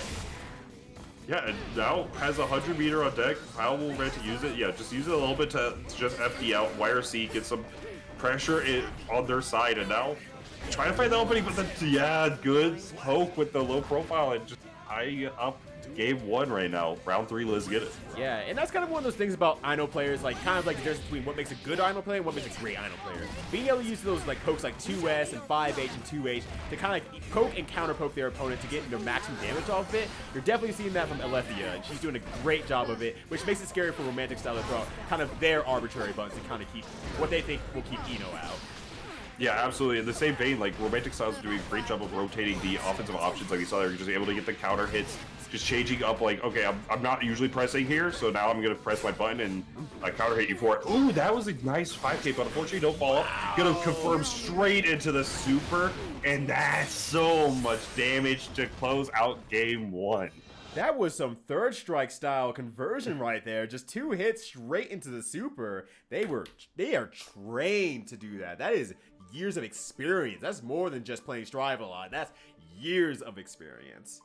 Yeah, that was just straight up like the 5K, get the 6P in there just for the bonus credit, and then just get the super in to close it out. Like, very good stuff. Especially because the fact that like romantic style was at 100% meter. It just was able, like, with that like additional damage to the super, was able to really close out. Yeah, that is actually part of the update with where the 6P is now faster, so now you can combo it from 5K into 6P more reliably. If I want to say more reliably, if not before, where it'd be, I think, highly situational. I want to say, I'm not entirely sure, but now going into game 2, Aletheia, she, you know, on right now a little bit down, but able to find a start here with the 6B. Only cost the burst a little bit early, but now the 50-50. Wow, great throw on the stroke the big tree. What a reaction from Romantic Style there. Yeah, that was very nice. Ooh, big confirm. Oh yeah, that's gonna break the wall into the super as well. This is gonna lead to the safe jump. It doesn't even need this. Safe jumping into ground too. Right, imagine a safe jump. Oh, the 2D again, preventing Aletheia from getting in. Now, finds her back to the corner here. Romantic Style just styling right now, Aletheia. Yeah, absolutely. Yeah, gotta be respecting the plus frames, and oh, not this time around.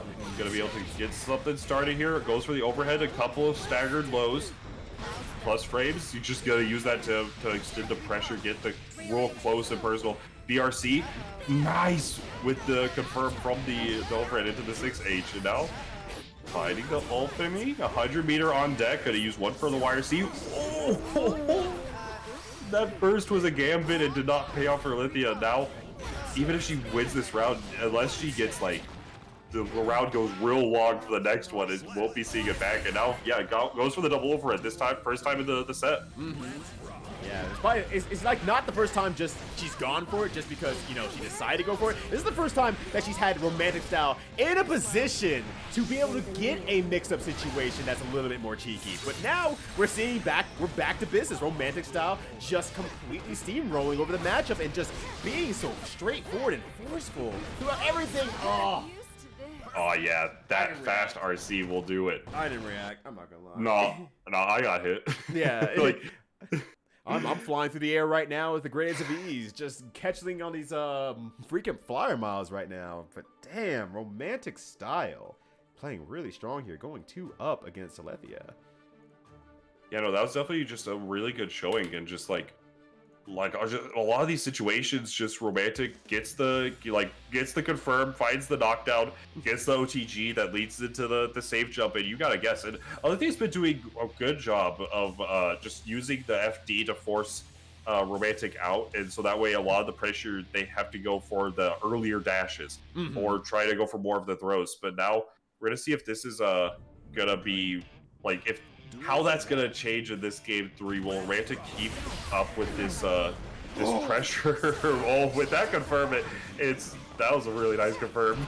Yeah, it has to be very, very scary for Aletheia because every single mistake that she makes and Romantic Style counterplays, it doesn't matter what button it is, Romantic Style confirms into a lot of damage every single time. Oh, I liked it. I like that. That was perfect. So that is a situation that Io can set up specifically. Let the wall slump happen and just do a lot of visual mixing up. And you don't know the timing of anything. So you just have to actually like make a 4-way guess up between so many of Ino's different options. It's terrifying. And then ultimately, it's going to do something into super and it's safe anyway. Yeah, absolutely. Even if it doesn't lead to the super, it's just 3 hits will break the wall again in that situation, which both can be set up from the high-low. And then you're just going for it again and again, and it just sets up for a really strong mix-up situation. Right, and that's the exact power that Ino wants to bring to the field here. But now, Romantic Style fighting back here with that YRC. Now, Aletheia back on her defense, and it's like, will she be able to get another opportunity to mix up Romantic Style? Ooh, it's a good start, though.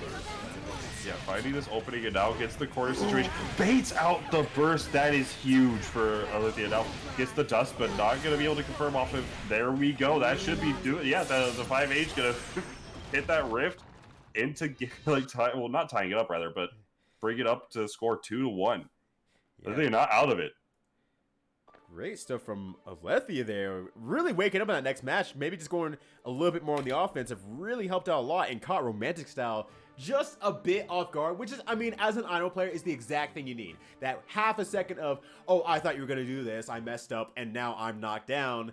Oh, laddie. Oh, boy. Here we go. We're going on Ino's crazy ride again. Yeah, high, low, command throw, super. Oh, my goodness, yeah. Yeah, God, I forgot about the command throw super also on top of everything else. Jeez, it just, there's a laundry list of things you have to go through. Yeah, you're like panicking on like, I'm gonna get like death by 1,000 needles, and then Ino's like, let me help you with that. Let me just make it one with like a 60% command throw. Yeah, just sits there like, yo, did you know I was the best grappler in the game? And Gordo from Undernight just nods like, haha, yeah. Oh my goodness, well, finding this opening out with the chemical love goes for the low this time. A burst out from romantic style very early on. Counter hit. This is the momentum that he needed. The super, that's gonna connect for so much damage. It's a safe jump, and any hit, any opening I want to say will be able to kill. YRC baited! Oh my gosh, that save jump really coming out into play there. Romantic style now on match point. Yeah, that was surgical from romantic style that round, and now just needs to find this opening. Aletheia getting things started. She's gonna be able to get a little bit of pressure going, plus frames. That's gonna be a little bit more plus because of the FD, and now gets the mix up. That is gonna be a guard crush. Goes for the throw. Great timing. 6H here, trying to use the note, trying to catch out the jump. Yeah, forces romantic style to not jump forward thanks to the note being there, and maybe expecting to block it. Whips right out and just gets put right back into the corner there. Now Aletheia trying to prevent romantic style from moving on in the bracket. Yeah, Aletheia is looking good right now, but we're gonna see if romantic style's thoughts on it. Right, the counter hit far slash is gonna be doing a little bit of work here, trying to bait on a throw with that air dash, but no dice. Aletheia respecting the ender, the special kick a lot, but now has to use the burst just to get things started. Yeah, oh, nice use of the hover dash as well. Yeah, this is what. Yeah, it's going to be absolutely huge going to the corner here. Actually, emptying out the life a little bit, but romantic style is the one with a bunch of meter, but Aletheia will get her meter going forward here. So let's see if they can be able to tie it out, and romantic style cannot do anything because there's no burst on the table. Oh wow, yeah, the YRC coming out, YRC for a YRC. Wait for the, yeah, that's, even if you have, that's one of the things about it is YRC is such a good defensive option in a lot of situations, but then the moment you have like, you have that 50 meter and you're like, whatever, I'm just gonna block that next button and YRC it, like it's fine. And then you have Ino who's like, oh, you're gonna block the next button? Oh, you're gonna block? You're not gonna press the buttons? Yeah. What? Hello time. Yeah, the absolute buffoonery on this fool. Watch this. And like even on top of all that, it's like, oh, I'm gonna block high and low. I'm gonna block this whack ass mix up, and the mix up is I threw you. And yeah, it's exactly. the most annoying throw and painful throw in the world. Yeah, exactly. You're like, I have to YRC this next thing, and it's like, oh, you're gonna block my throw? Sure. Yeah. Yeah, no, go for it. Let's test. No, let me know how that works out, and then I'll see you on Scrub Coats later. Yeah, let me know how that works out right now in this game 5 between these two. Aletheia with just the reverse 2-0 right now, tying it up and looking good while doing it, but now Romantic definitely not out of it. They've been close games even with that being said, and now finding the opening, Chemical Love gonna be able to get the overhead this time around. Alright, now pushing towards the corner here. Nice stroke the big tree, double up, and maximizing the damage. This is one mix-up away, especially on a safe jump situation. That's terrifying. You have to guess, and would have probably had enough meter or burst to be able to get out of the next situation if things really went south. And now Aletheia on match point. Yeah, that was really good. Like you mentioned, the potential of the save jump is like, who needs a save jump when I can just be +5? Forcing the situation now. Nice use of the 5K. Romantic style hasn't been matching a lot of the defensive or offensive situations, I should say, for Aletheia now.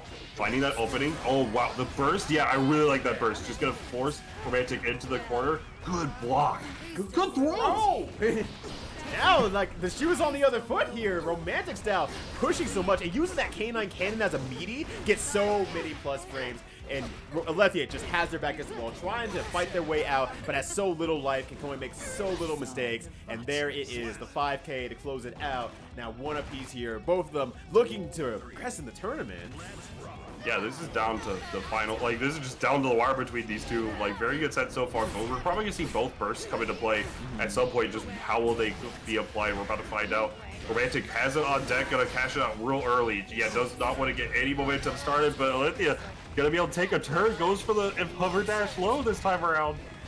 Back dash is out there. Great conversion right there from Romantic style to just move out of the situation. But Aletheia with the YRC with that 50 meter. And like you said, the burst is still on deck. So Aletheia right now is actually in a pretty decent position, especially with the life lead right now. Yeah, even if the Romantic does find this opening, Aletheia will have that burst eventually. But now, YRC still in it. That little, like, any touch can kill Romantic, but it's about if you're able to get that touch.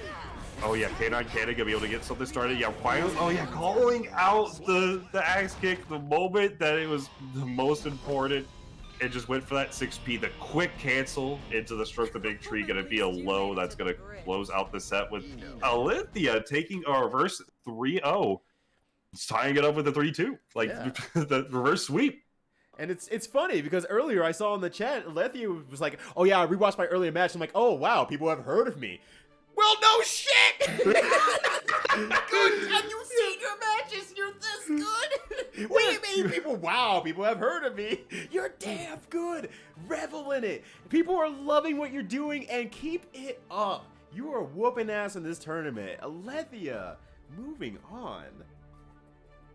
Yeah. Oh my goodness. And with that, that will be Aletheia will be fighting Robert in our winners finals. Mm-hmm. But now it looks like we will be dropping down to the, I want to say, loser side of things. We will be having, or lower bracket, whichever one. Will be. It looks like we have romantic style versus Yurikov, and we have Zero versus Chocolate Atomica, who's just made a progress so far. We did have some of the matches off stream. So Chocolate Atomica did take a 3-0 over last Cody. That is good showing. And then Yurikov actually had a down to the wire set with Larry Cage. With that 3-2. So now we will be seeing one of those two first. I will check the chat. Okay, yeah, it will be romantic style versus Yurikov. So that's going to be interesting. Romantic coming right back up to bat. We're going to see how it's going to work out. Also, I'm gonna move my character a bit just to make sure. If PS4 is like, yeah, you're playing video games, though, I can tell. All right. Yeah, exactly. Like that just want to be like, oh yeah, no, don't want to be in that rest mode the moment a set gets started. Yeah, exactly. And it's like, well, I mean, I could press buttons. I guess it wouldn't matter, but all at the same time. Absolutely, yeah. So this is gonna be Giovanna versus Millia or Axel, I want to say. Okay. I imagine the Millia is gonna be the option for Yurikov here. Mm-hmm. It's like Aletheia is still here. It's like, that's weird. Yeah, Damn it, the strat Yurikov, lobby's move a little over. weird. Damn it. Romantic side was already set up.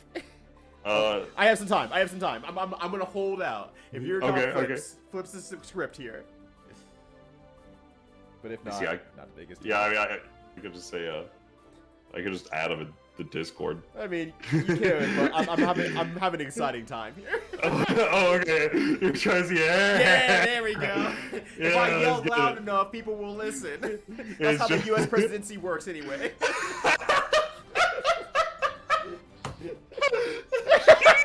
No, you're a cop. I didn't mean it. That's the mix-up.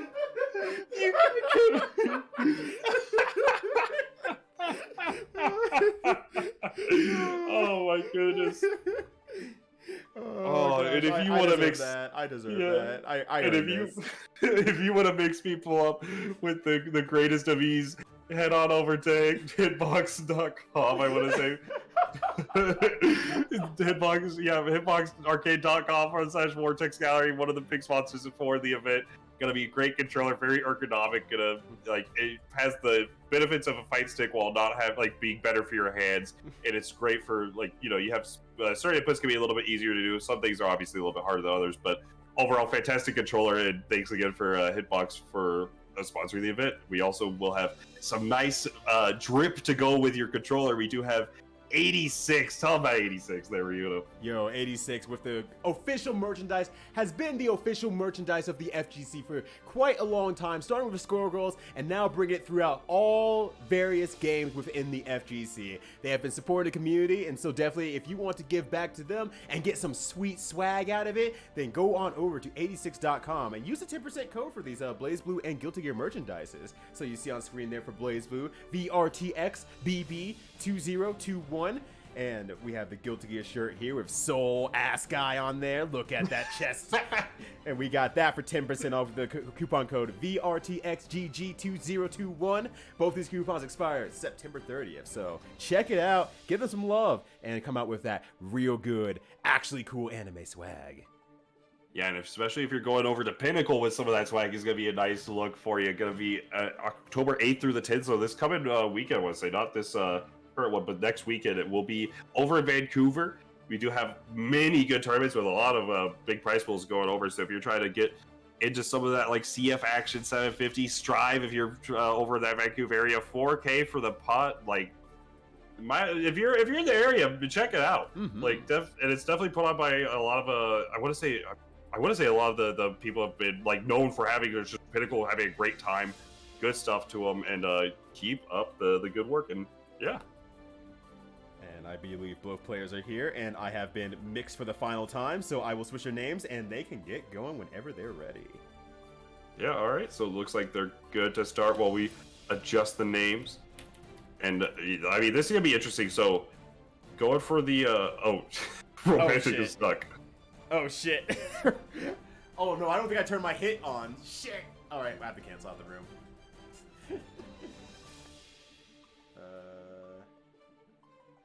All right, I think I have to cancel out the room. Sorry. Yeah. Give me a second here. All good. So, resetting room, letting the players know. And I'll turn the hits on. Somewhere in the options, I just don't know where. I think it's at the bottom. It's like one of the bottom options, just so that way you can kick the person off of the. Right, I forgot about that function. That function. Oh my goodness, it's. Alright, there we go. Specific.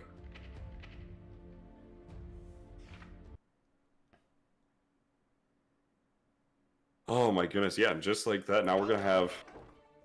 Alright, keyword.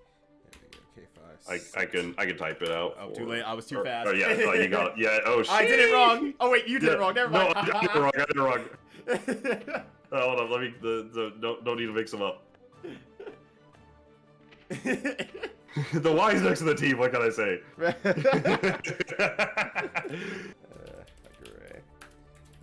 Update. Room. Stream room. All right, there we go. All right. And then I should probably also add Yurikov and Romantic style. There we go. Yo, did I hear my follower notification?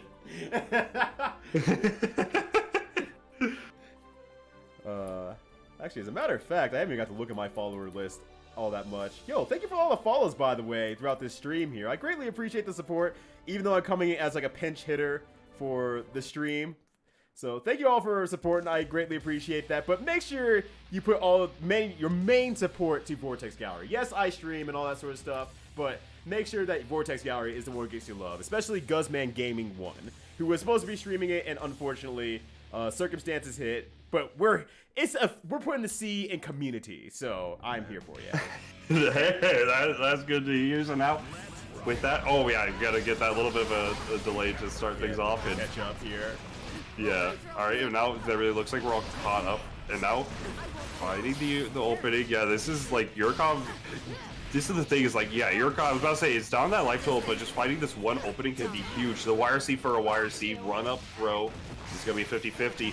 Baited out the potential throw call out, and now no cancel off the dust. Just gonna try run up and get some pressure started. Romantic style ready for it. Able to get this next touch situation. Nice throw tech. Oh, gonna get the opening as well. What's the schmixerization? The double dash. Just say schmixerization. Yeah, and take it into the station. Yeah! All right, beautiful. 10 out of 10. Love you, buddy. I love you too, man. Got this pressure started here from Romantic Style. Gonna be able to get the pressure. Oh, unfortunately, it was only one cancel. These canine cannons. Right. I mean, if at this point, if you're gonna block that mini and you're gonna raise your risk gauge like that, Romantic Style is the kind of player who converts off of anything anyway and will get a lot of damage off it. So they're completely fine playing the canine cannon coward game. I mean, yeah, look, if you believe in plus frames enough to not press a button, then by all means, like, just plus frames and plus frames and plus frames. Right. Oh my goodness, yeah, that's big. Oh, did it actually opt for the OTG instead of just trying to go for this mix-up, and now gonna be able to get a just needs to find this one opening. Oh my goodness. That was like actual fundamentals and fruities right there. That was at the very end of that JS. Yeah, that was just like the max spacing you could get for that JS. That was very well placed from Yurikov. Just getting that hop into the JS is like, especially because like if the hop is very good at calling out anti-air attempts. So especially like at that spacing, it's like it's the layers, right? You have the okay, you try to anti-air me, here's the hop. You didn't anti-air me, here's this jump slash. Did you block or hit? Well, I'm gonna get my turn either way. Right, because it hits so low to the ground and so far away that it's like you can't really challenge it without doing something like absolutely behemoth, like a reversal DP situation at that point, expecting them to run in at you. Yeah, absolutely. And now gets a little bit of the he's catching up, and yeah, just like that, founds the counter, and okay, all this meter to work with. Gets the car, gonna get the OTG, gets some pressure started. The burst is eaten. This is big for Yurikov. Gets the cross up. Wire C. Nice throw. Now the corner is now romantic styles here. Gonna see if they can block it potentially, but no, gonna use the super and break the wall. Now this is a safe jump situation for Yurikov. And Yurikov has shown that they're very good at safe jump situations and hard knockdowns. So let's see how this all goes here. Romantic style blocking the RC overhead. That is something you definitely have to be ready for. And there's the confirms again from romantic style. Yeah, oh wow, the safe jump was a little too off, or maybe that super is just fast enough to call out the safe jump attempt from romantic style, and just like that, Yurikov with a dodge check or forge it on his side, able to close out that game. Well, yeah, that round rather. Nice IB, gonna get the mix-up left side, right side. I don't know which side, but gonna be able to get that throw. You can't block one of those, amigo. Oh my gosh, and using that anti-air situation again. Yurikov to stay on top of romantic style. And I'll give it the romantic style. Romantic style is blocking real good considering the situations that are being thrown their way. Yeah, no, absolutely. Yeah, the defense is just superb. And now, nice use of the air throw. It's gonna be a good cancel for the flip. Gonna be able to force more plus frames. Just like that. Now the burst is off the table. Oh my goodness, yeah, a DP. This unfortunate, no confirmed. The 6P connects, and then just needs to find something. Yurikov recognizing as the FD it. All the mix-up is it here? The gold burst. Bad situation right now. Just gonna 6P it on the other end. Gosh, had so much meter to work with, had the gold burst, and the gold burst landed, so that means that romantic style has a good chunk of their burst back. They might be able to get it back because Yurikov, or I should say Millia, as a player, has to hit you a ton of times, so that does build up a lot of burst meter. But speaking of building up meter, the risk is on table right now. Yeah, the caution signs are out, roadwork is ahead, and now we're gonna see if that's gonna, how big the damage can be coming into play, but using the 6P to get something started, the risk gauge is going to crank down a little bit while the mix-up starts flowing. Yeah, good opening. This is exactly what Yurikov needs. Not only just the fact of you're just getting this damage on the table, but also just you're not getting melted for this risk gauge. And now it keeps just the mix-up is so filthy. Oh my goodness. Even the best defenders in the world have to break down a little bit after getting opened up in the lightest ways over and over. Of course, there's physical damage to the game. Yes, you may be doing like 10% per interaction, but now there's a mental damage that does not leave the player for the longest time. It is really hard to say, oh, I was unlucky on mixing this up, or blocking this mix-up, I should say, but that's still gonna stick with them. It's like, well, what did they do last time in this situation? What did they do in this situation? Are they going to replicate it? Can I be able to defend it? Was I slow on defending, or did I just not commit to defending? There's so many things running through romantic style's head now, most likely, that Yurikov definitely has a good chance in here to just kind of keep up that mental mix. Yeah, it's like not only that's the case, like to tie on to that rather, it's the case of like, yeah, you're only getting this little bit of damage each time you find this opening, or like you're thinking about this stuff, but it's all, like it's the case of like, you know, maybe you aren't doing like 2-touch, 3-touch, or you're not, the damage output is the same between the two characters on the screen, but one of them's getting left, right, high, low mix up that you can cancel your overhead into another overhead into another overhead. Right. Ooh, but the big, like we saw last time, the risk gauge is great. The 6P connects, but it is going to be a rough starter, so not going to be too much damage on the table, actually. Nice using the flips, but nice jump out. Yurikov goes for the double dash into the heavy, using the JD. Yeah, the JD for a little bit of a trick, and now going to be able to set up for the Oki off of the super wall break. What's the mix-up like? Yeah, Yurikov doing a great, oh, that sucks. But yeah, Yurikov doing a great job of like mixing now in with a lot of confidence in all the mixes actually landing. There's now going in the visual mix-up aspect of the side of things, which is like the last layer on the mental mix-up cake. And Yurikov is going to be eating well tonight here. Yeah, well, absolutely. Finds this mix-up, goes for the cross-up this time around. The burst barely connects. A nice block on the dust, but a little bit too far for the 2K to do the punish. And now this is the corner mix-up. It is time to guess. Nice, able to block the mix-up option, and now we're not done mixing. corner, not corner, Millia is gonna mix you up, and Yurikov is gonna show that the next situation can kill. And just like that, like we saw romantic at the beginning of the set, or between the two, just go for that. Like, I'll get called out once for thinking that Yurikov is gonna go for the throw into the heavy disc into like a throw. It got called out once and never went for it again. Right. And now, just off of that ending, Yurikov just able to get that mix-up. That last mix-up that you don't see that often, is going to be the last one to get you. Yeah, the no mix-up is always important to keep under your belt, because now that, you know, Yurikov had set up so much of the mix-up game into the brain of their opponent, everything is as real as it seems, Lyle. It's like, oh, every single thing that I do now just is much more terrifying, and I could do literally anything I want, even the most simple mix. I can roll the odometer over 99999 back to 0 and just keep it super simple, and you're just overthinking it at this point. Your engines are revving way too high to be able to slow down this much. Yeah, absolutely. That's like the other thing with like blocking Millia is like one of those situations where like as the defender, you're like, okay, they've done this habit. Like after a throw, they'll do this. They could throw me. They could cross me up. They could go high, low. They could go double high. Oh, like, okay, let me try to think on what they've been doing. What should I do? Which one's gonna do the most damage? Should I do this? And then the Millia is like, I will cross you up. Yeah. And it's just like as the defender, you're trying your best to like consider every option while also not trying to like, melt your brain. Whereas the offense, it's definitely like a little bit less strenuous. Like you can get that situation like overthinking on offense and be like, okay, they know that I know that they know that I know. But that's where you just gotta go back to the classics, or like, oh, okay, you have it. I know you're gonna dig this, and just go with a new option. Right.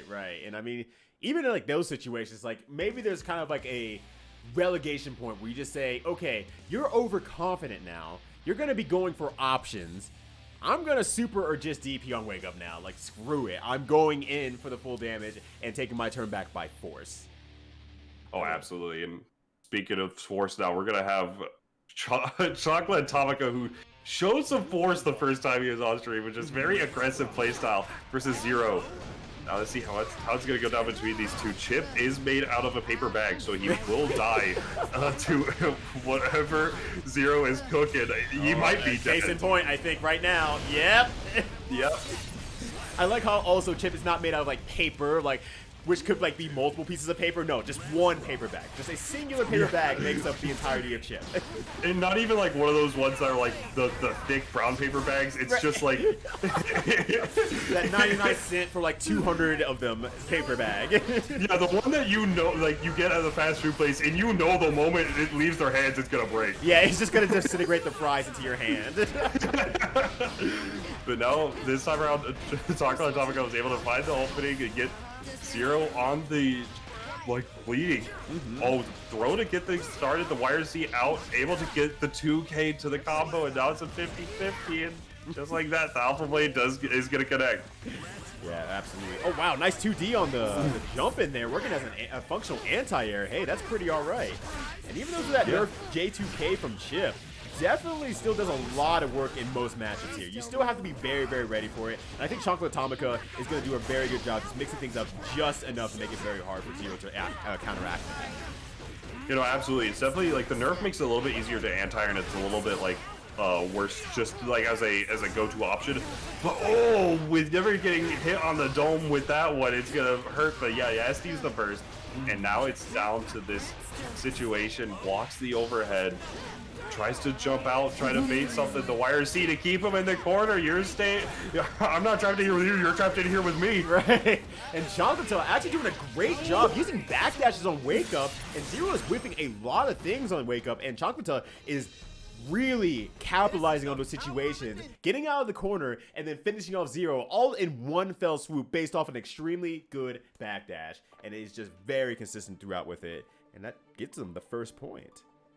Yeah, it's a very good, it's a big thing to know as a player, and like able to just adapt and adjust on the fly is whatever, like, you're recognizing, like, okay, Zero's doing a lot, like, keeping, like, even with like the mix-in of like your meaty throws or whatever, like your delayed throws to call out like just defensive wake-ups, like just wake-up block.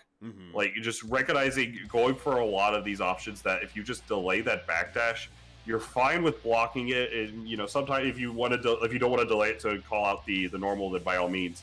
But just like if you think that they might go for that throw, all you got to do is get that one backdash and get that momentum on your side. Yeah.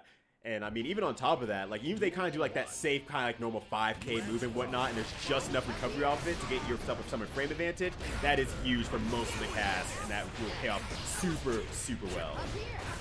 Yeah, and that's one of the things that we've seen a lot is Zero's been using a lot of the flip kick, and it's working out a lot for their favor, but it's just the case where Chocolate Tonka does have that DP, can be like opting to go for it, but it's just, you have to be so ready for it, and a lot of Geos don't tend to go for that one. Because of the fact that, like, okay, you will be, you are susceptible to certain options, but not susceptible to that YRC ready for it. Zero with a very strong round one. Yeah, once again, that YRC being like up to like -16, I believe. I don't remember the exact frame data, but that is definitely enough for a 2K to come out and take the round here.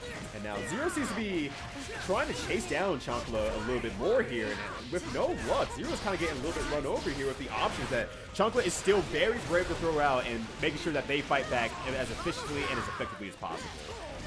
You know, we mentioned a little bit about it with Millia, where it's like, you know, death by 1,000 strikes, you're getting like, you know, left, right, high, low mix up all going around.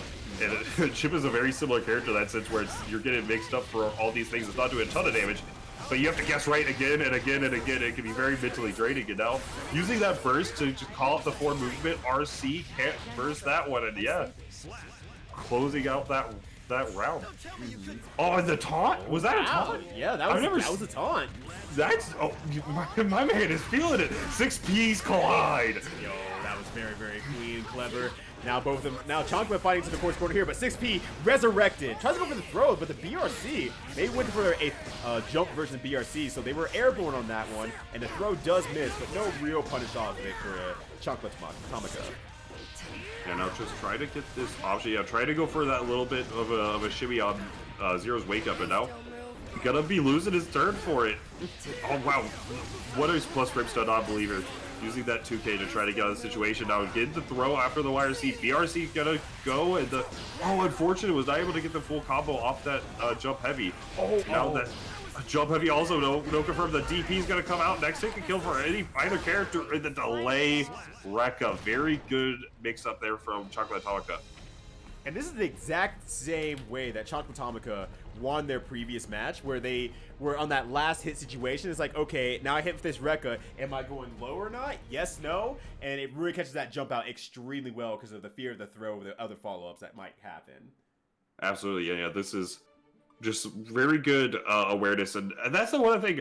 As a fellow aggressive player myself, I can say for Chocolate Atomica, like, you want to get in the opponent's head. Because the worst thing about being an offensively oriented player is that the moment your opponent just starts blocking, or like just more so is like not wanting to play your speed of game, wanting like, okay, you're gonna run at me and I'm gonna like counter poke you or things like that. So if you're trying to get in their head using these taunts, just play like just get real aggressive, get real jiggy with it. It can be just get into that psyche and say we're both gonna play aggressive and we're gonna start swinging. Can be very important. I think that's what Chocolate Atomic is trying to do right now with this mental warfare, because we've definitely seen Zero be a little bit more proactive in on defense, like going for more of these buttons compared to what we normally have been seeing. Ooh, and now Zero chasing back Chancla back into the corner here, trying to maybe once again counteract a little bit the backdash situation that we see in Chancla actually find a lot of success off of. Oh, misses the confirm, but that is a weird super. It doesn't end where you think it was. It kind of ends in like a small pewter, and unless you've seen it block once, you don't know where to fight. You don't know when to fight it, and you don't want to hit it either, because then if you get hit by any piece of it, it leads into animation.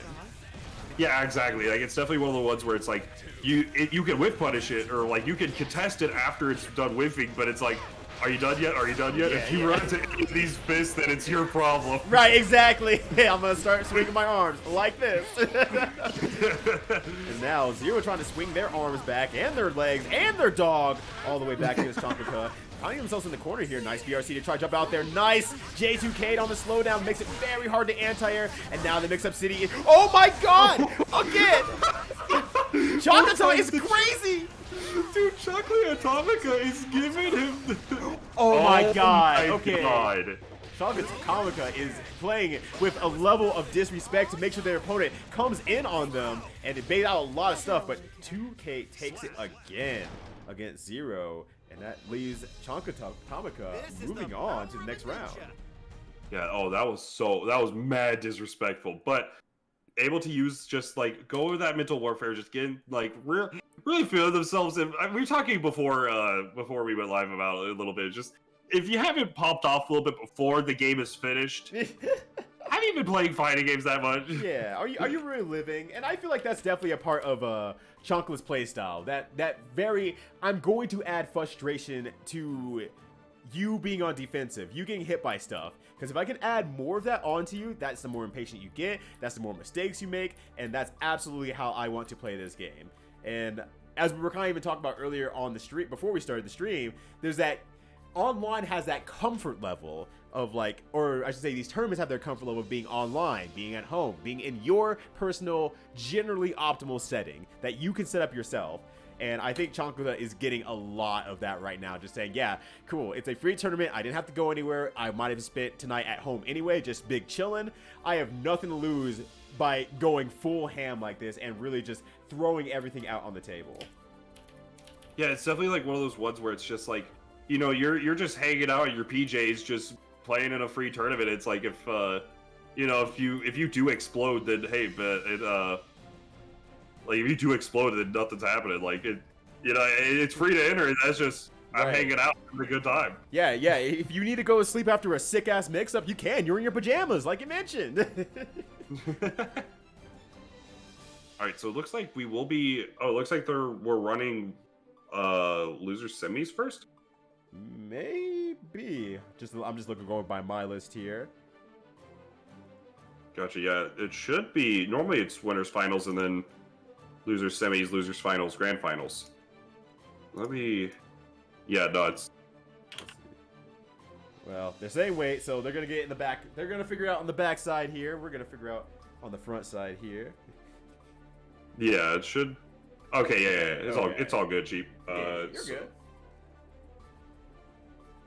Can I get 3 minutes? Oh, well, maybe we do want to run. All right, hold on, Chipp. Maybe you wanted something. Yeah, hold on. Maybe Chocolate is already has the brain power. Well, I mean, if Aletheia needs the time, everyone wins. We can push it through. Yeah, let's do it. Well, no, we can't run winners because Aletheia needs the break. Oh, Yurikov's in another. Oh no! Can Yurikov play their match now? Yurikov. Oh, sorry, guy. I missed it. Yurikov is also in loser's side. So this is some. Granted, it's not going to be nearly as long, I imagine, but it's going to be. It's. Do you remember it was Evo 2018 with BB Tag top 8 going on while Under Night top 8 was going on? Oh yeah. Yeah, and because Hi-Ho was in top 4 for Under Night and had to play all of BB Tag top 8 before they could go. And Brett and Fox are trying their best to just stall for 2 hours. Yeah, gosh, that had to be like a nightmare scenario. Just like, well, we've talked about everything. We've talked about Las Vegas, then we talked about politics, and then we talked about what could be in space.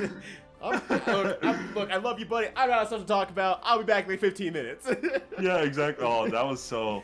Man, I just remember every time I hear like, oh, this player's stuck, or like, or this player's doing something, or this player's doing something, or like we're waiting on like one match or whatever.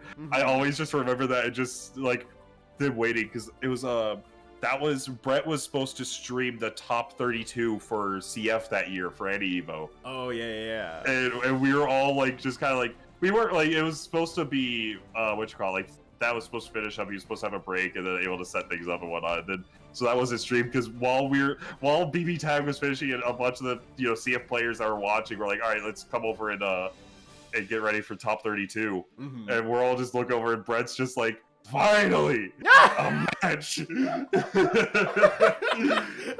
Oh, that was a fun event. Oh gosh, yeah. I mean, honestly, on a certain degree, I understand why people don't feel as strongly towards Evo as they did in prior years and everything like that. But you know, sometimes you get into like little things like that. It's like, you know, this is the only kind of stuff that can happen at Evo, when you get all your best players all in one area and they mess everything up. Yeah, exactly. Like, I mean, Evo was definitely, you know, has its issues, plenty. But it's also the case where, like, you know, sometimes, even if it could be any event, as long as you have your killers there, as long as you have like that one memorable event or whatnot, that's like, oh, that's funny. Yeah. like 2 hours, like, waiting for, like, okay, Hayo, we need you to play. Yeah. Like, you're the only person we're waiting on, and we really don't want to DQ you because you're playing at like one of the official events or whatever. Yeah, the qualifying events at the time. Yeah, so it's just like, okay, like we'll wait for you. Does anybody want to run casuals on the stream setup? Yeah, like, please, dear God, save us. Give us something to talk about. Right. Oh. Alright, so let me get these fixed up here. Aletheia, and then... I'm not on the right... Oh, wait, no, I am. I am. Good job, me. And then A.R. Robert. Scrapping out here in a winners finals. These two have fought their way through, and now they're going to be guaranteed top 3 here in the event here. And if you haven't already, definitely hit that Matcherino so that these fine folks can get some good payouts for busting their asses off, especially through us having to fix everything in the last second. Absolutely, yeah. Here, I'll drop that Matcherino in the chat room. So go over, claim some of those codes, and get things started. Both these players, like mentioned, top 3 guaranteed. They are in the money, and make sure to line their pockets a little bit. Like Robert's trying to get in the pockets right now with these far slashes, just trying to find that opening, able to get something started, but didn't want to commit to the Oki situation. Yeah, and definitely doing that backdash thing that it has definitely paid off for Robert a lot. Doing the backdash, trying to bait out the throw and everything like that. But Aletheia is a very defensive player as we've seen so far, and just completely fine with just waiting for the mistake to happen. There it was already, just saying, cool, you RC'd, you're kicking, that's fine, that's not a big deal. Don't worry, folks, the license is fake. Don't worry about it, we're good. Yeah, We've seen it 4 times.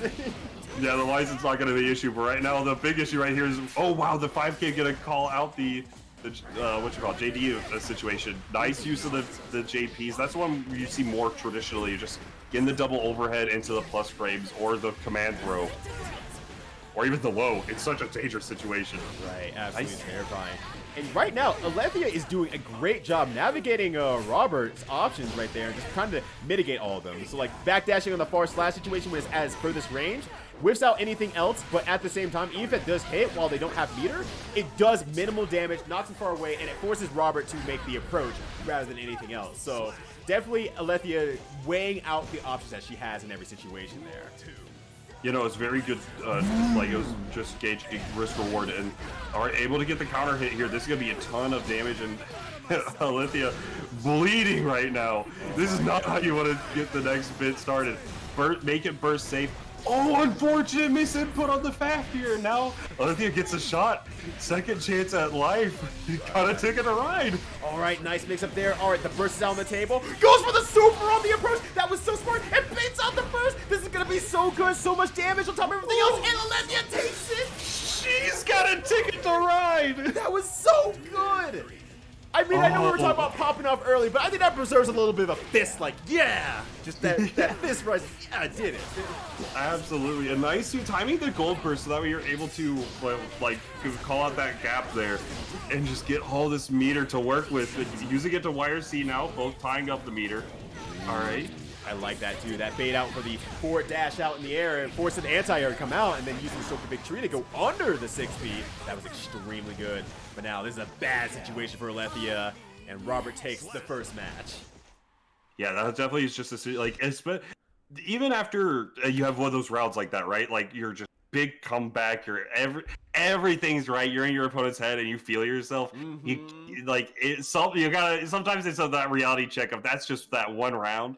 And you could keep that pressure up. You could like keep up that great play, but then your opponent also has a chance of being right, and then get punching you for 40% or 30% and whatnot into the next 40-30 and whatnot. So very like a very big snapback from Robert in that round 3.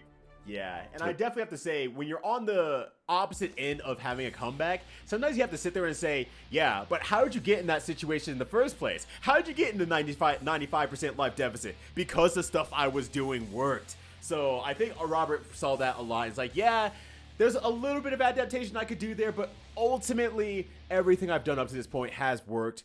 More of the same going forward. Yeah, the neutral, the offensive stuff has been working out. Like, maybe you get open a little bit on defense, but that's just the nature of a couple of 50-50s. And then, but now Aletheia fighting that 6P. Oh, wow, the burst whiffs. Very unfortunate for Robert. Oh, now this is really hard for Robert. No meter, no burst to speak of. Like, the burst absolutely whiffs, so there is no burst coming back for quite a while here. Even with mix-ups like Eno's, but now getting burst up, or getting the super through the wall there. Keeping it very simple here. Very, very good from Aletheia. Wow. Yeah, at that situation, Robert just had to like guess on those like 50-50 whatnot. Had a little bit of meter, but it just, even in the situation, it's like, if you play around my wire, like it was like, damned if you do, damned if you don't. Yeah. Damn.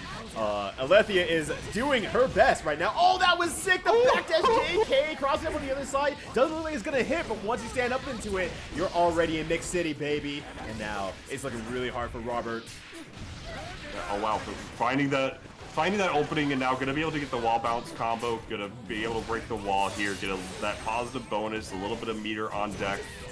And it should, any hit should be able to kill our side, but oh wow, the next hit situation is gonna kill with Aletheia. Still at the round advantage. Oh, this is not gonna kill. Just falls a little bit short here. Gonna be RC. Takes a throw. Oh, okay, I couldn't tell when it hit. I couldn't tell when it hit. I was actually like very scared for Aletheia for a bit. I'm like, oh, far slash. Well, that beats everything. Oh, not this time. Not this time. Not today, Satan. That was a very good use of the 2K because a lot of the, granted I don't know for certain if with Eno it's not a matchup that I'm super familiar with, but far slash, like you can run into the situation of some moves just low profiling it. I don't know if 2K just is one of those moves or if it's just faster than the 10 frame far slash after that throw tech situation. So it was just like Aletheia knows whether that situation says, all right, yeah, I'm gonna check it. And even if Robert like respects that, you get the block 2K, you get to go for your cancels, you get to get something started. Very good awareness for Aletheia to tie up the set right now. 1-1 in this winners finals. Starting off the trade here, but now pushing towards the corner here, Robert has a great life lead, especially getting the clean hit on top of everything else. That is insane amount of damage. Now the meter is heavily on Robert's side. Already has 50 meter to play around with, and is going to get another 50 before this is all over. Oh, dunks the donuts, and gets 50 meter for it. I was not ready for dunks the donuts. He came right back into it with the slam jam. Finally, the chaos dunk coming into the fighting games. We've been waiting for so many years. Fafnir pushing, but nice 6P. Probably to bait out for another Fafnir situation, but still, it stops Robert in their tracks. And now, but still, Aletheia has not fought their way out of the corner yet, so she really needs to take the opportunity to get out, especially with that risk gauge going up. You know, absolutely. Definitely is one of the, like, in this matchup, you're trying not to block Soul that much. You need to get your offense started, or you need to just, like, avoid him in the neutral situation. That's a clean hit DP. And Robert is not wanting to use the 6H for the additional damage. Instead, really likes the Oki situation. But, ooh, the command throw. You know she's the best grappler in the game, right? Yeah. Gordo just nodding from the back. Yeah, I know how that goes. Exactly. Oh, my goodness. Finding that opening was very big, and now round 3 here. Both players will be able to see their burst potentially, depending on how the match goes, obviously. A lot of pressure started, and now, yeah, recognizing it's minus, going to be able to backdash off. Oh, this is a huge damage This is insane. Yeah, amount gets of the damage. clean hit. The super. Oh, are you dead? I think you might be you dead. You're Oh! dead. Oh, shake his hand. Shake my hand. Shake my hand. Shake his hand. GG. The soul smokes a cigar. I need this. Oh my goodness, that was so much, and that's why you don't blog Soul. You're right. But it's like, what's the alternative? Well, die to soul in 2 hits instead of 1. Oh my goodness. Gosh. But still, nonetheless, that is still amazing. Not to sell Robert's play short. Definitely did all the pressure strings. Definitely established all these sort of warning signs throughout everything to force Aletheia on the blocking side of things. Aletheia was not pressing buttons, being really patient, and Robert got the payoff from that over the course of the 10 to 15 seconds of forcing Aletheia to block. So still, a very good situation earned by Robert.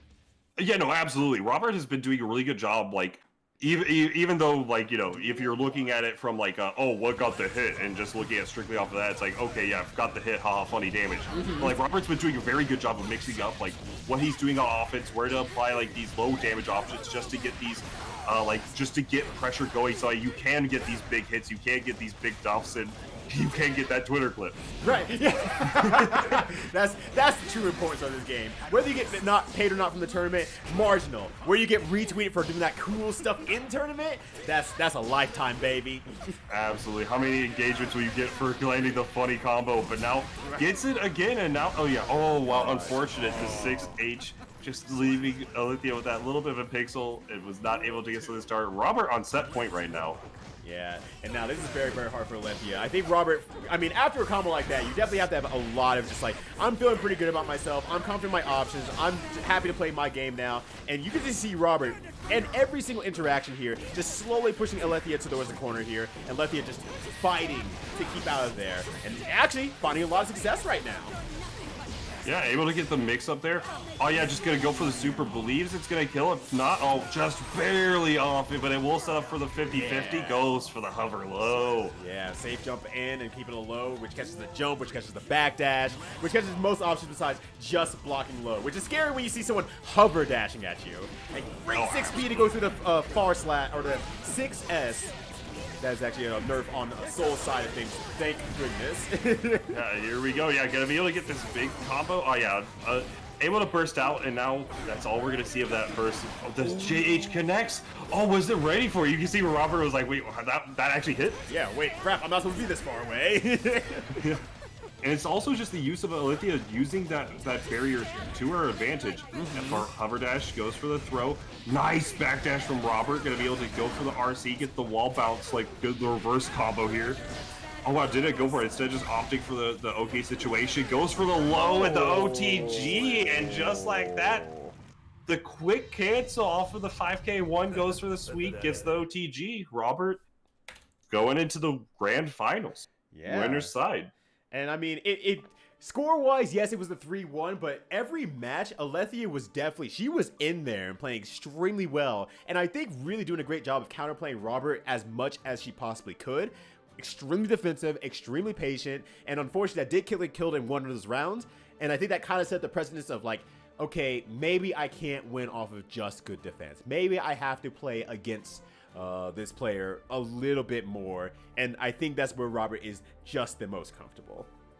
Oh yeah, no, absolutely, and just great showing from Aletheia, like clearly, like bringing each game down to just a nail biter. So very good stuff, and she is not out of the bracket. She will be playing the winner of our next match on stream. It's going to be Yurikov, the very strong Millia we saw earlier. Does have the Axel in case doesn't feel like playing Millia versus Chipp. I'm not entirely sure how this matchup goes, but on the other side plays Chipp, the most disrespectful man in the bracket. Yeah. Chocolate Atomica.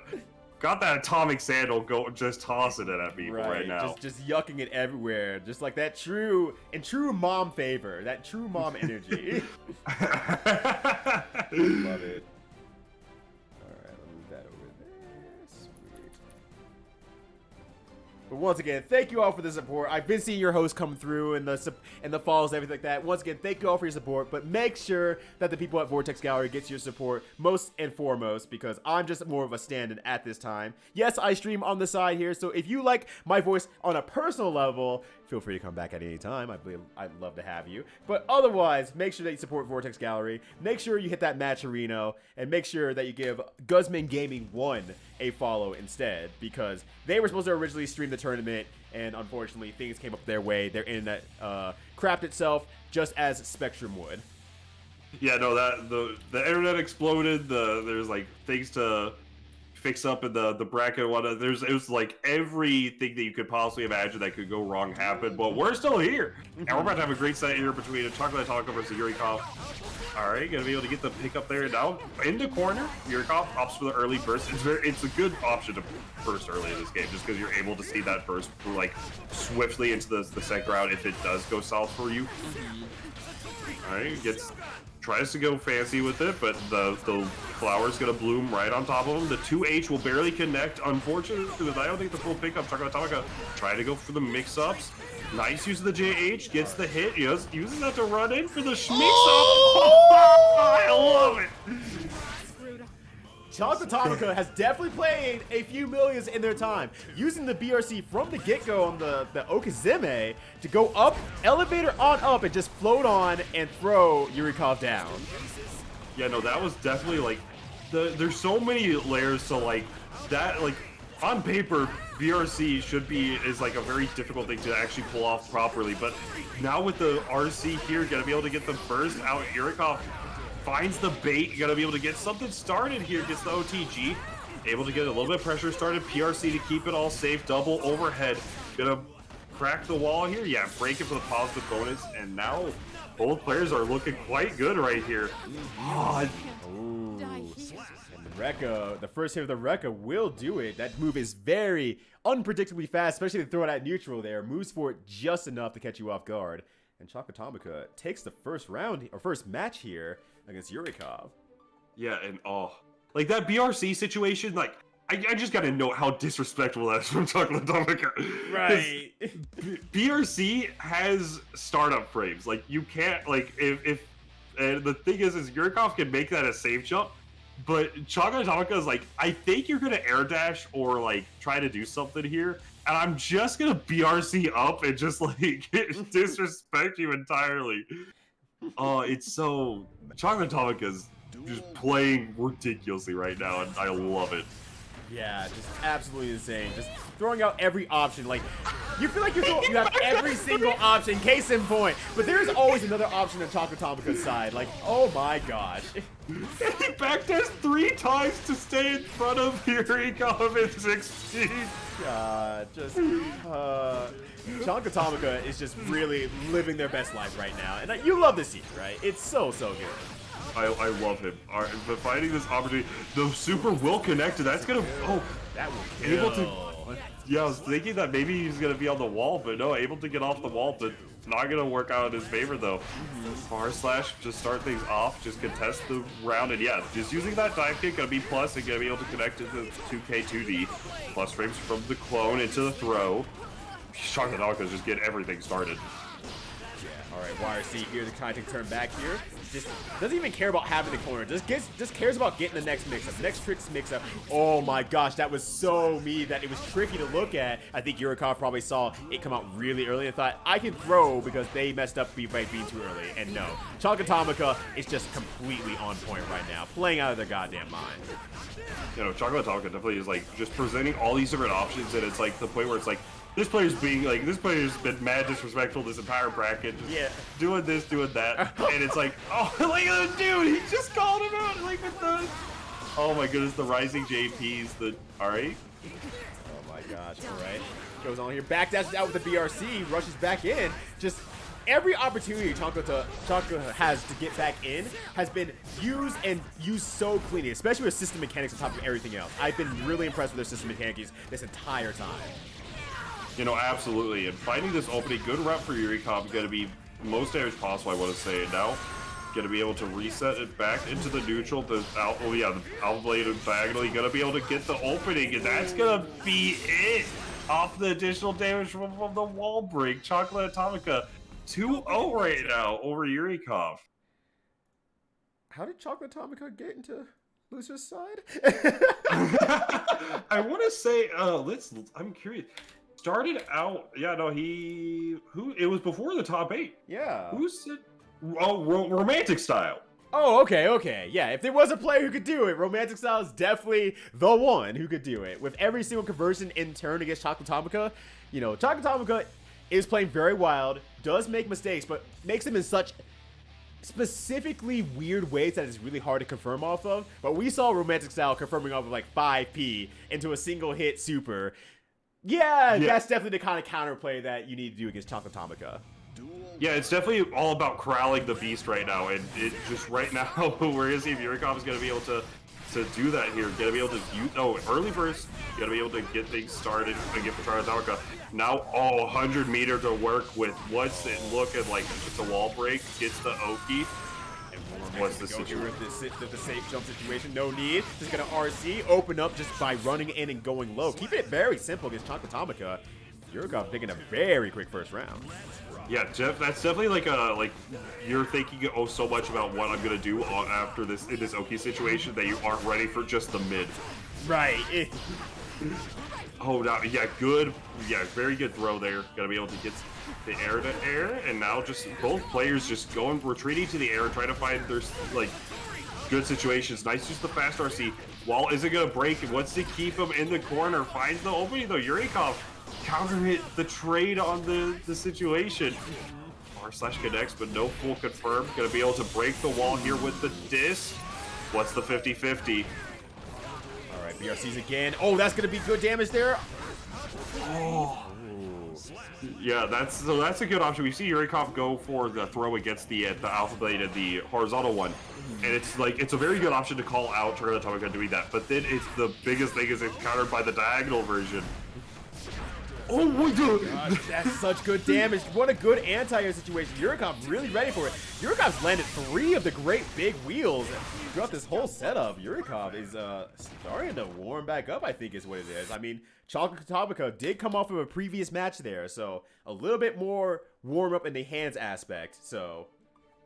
Yeah, no, definitely Chocolate Atomica definitely was a little bit hotter, but now we're going to see Yurikov definitely getting on the board and gonna find, like, that's something you needed, right? You needed to just put a little bit of the halt on just the amount of, like, the steam train that's just going off the tracks right now with Chocolate Atomica. You need to halt it a little bit. You need to take it's like, okay, you're good. You're on that hot stuff, but you need you to dial it back a little bit, you know? Right. Put the raids on the beast. Yeah, exactly. You know, you can only go full blast for so long, especially on a 1st-to-3 set where, yeah, eventually they can sniff out a few things that you like to do here and there. And I saw it a little bit earlier, Yurikov dashed for extra long before hitting close slash because they were definitely expecting the backdash to come out. Yeah, absolutely. Nice use of that 6P. Recognizing Chocolate Atomica does like to go for a lot of that air approach, able to get that 6P going. And now able to get this full combo. Didn't opt for the heavy disc setup, instead just going for a traditional mix-up, but that, oh wow, that hit so weird, but was able to get the full confirm from it. Yurikov, wake up super, pressed a button, yes, you did. Absolutely. Now Yurikov, once again, just kind of, you're seeing a little bit more of that warming up, a little bit more of that privy to what Chocolate Atomica likes to do. You see, yeah, you're starting to see that extra long run-in aspects and just running against Chocolate Atomica, making sure that they don't press anything or don't backdash against anything. Just, there's a lot of confidence in what Yurikov is doing here, and it is paying off in dividends right now. Nice 6P early on there, case in point. Alright, yeah, no, finding that opening, trying to go for the air again, and now, unfortunate that third close slash did end up whiffing, and that's a big drop, but able to find the opening here once again, yeah, and able to adjust it with that little bit of movement. The 6H to get that big counter hit on Chocolate Atomica, I want to say was trying to get that DP, was unfortunately not able to get it, and Yurikov with tied up 2-2. Yeah, like, I feel like I just updated the score. I'm like, wow, oh, well, okay, let me get back in there real quick here. Yeah, I mean, like we've said it like before, like Chocolate Atomica definitely is playing very aggressive, is very much trying to be the pace setter. Like, I don't want, like, he does not want his opponent to have a say in the matter of, like, what's going on in the neutral. Like, he's gonna do something, you're gonna have to you're going to block it, you're gonna do something so that way he's able to get something started. And the biggest way to counteract that is it's just like train running at you, and if you're able just to throw something in front of it, just to halt the tracks a little bit, make him stop and play your game, that's where it's gonna be detrimental. And Chocolate Atomica pressing those buttons, try to get those DPs, try to call them out, and Yurikov saying, "Oh, I know what you're doing now. Let me show you some adaptation." Right, and yeah, just that's the great thing about these long sets, the adaptation overall over the course of time here, and especially watching Chocolate's matches throughout the event too. There's no missing the matches at this point. And I think Yurikov is really starting to pay off here. You're starting to see Yurikov keeping a lot closer to Chankrika, making those reads about, okay, you're gonna jump here, you're comfortable jumping here. I'm following you in with your jumps and everything and so on and so forth. So it's definitely paying off, and Yurikov is definitely trying to play out that range here and there. But Chankrika is really still trying to fight it out as hard as they can. Yeah, it's definitely a case where Yurikov is definitely showing that adaptation, showing that I could party with the party animal. But how can you keep up with sometimes it goes from a party animal to Andrew WK. Right? Yeah. All right, and now see how will Yurikov be able to come back from this, or is this going to be lights out right now? Set point here for Chocolate Atomica, finding a lot of these mix-up opportunities. And yeah, one thing I'm seeing a lot of now from Atomica is that they're trying to go for a lot of J2Ks, and it's working wonders this Yurikov. Yurikov seems to have lost an answer more than anything else against the J2Ks, especially Yurikov being airborne for so long. Yeah, absolutely. Try holding up again just to try to call the option, and now far slash able. Yurikov is definitely afraid to contest a lot of what Atomica is doing just because of the fact of really trying to party hard, but able to get the safe jump. That broke the wall? Wow, that was from so far away. BRC's out of the situation, and the very slow 2H gets beaten out. Yurikov takes the second round, and both of them are now on match point. Yeah, this is down to the wire between these two. A BRC for a BRC, a 2H is going to cause a launch. Going to be able to get a little bit started here. Just like that. Yeah, now it's down to the wire, and Yurikov at the life deficit right now. Nice jump out. Yeah, nice jump out, but it recovers so fast, not able to get the push. Nice block on the 6K, able to get the knockdown. Trade. Atomica, very happy to make the DP trade right there, whether it hits or not. Absolutely fine with it. That's the kind of answer that you need to have at this point in the matchup. Ready to bait out and do everything, and baits out the gold burst from extremely far away. Now everything is out on the table. Both of them not having meter quite yet, but Atomica is going to be the first one to get it. Yeah, oh my goodness, yeah, the mix-up. Nice block on the cross-up. Plus frames, jumps with it. Oh my gosh, Yurikov is blocking, gets the mix-up. Here we go. This is it. Kid Chococon. Oh my gosh, the wall slide into the kill, and Yurikov's defense pays off. Oh my goodness. You should pay more attention. That's what I call a game 5, round 3. Yeah. Down to the wire, both players playing their heart out. Just came down to just those small decisions here and there. Even after whiffing the gold burst, able just to keep that composure and just find that opening and get the victory there. Good stuff to Yurikov for closing it out, and we'll be moving on into our top 3. We'll be facing against Aletheia. Chocolate Atomica also performed very well.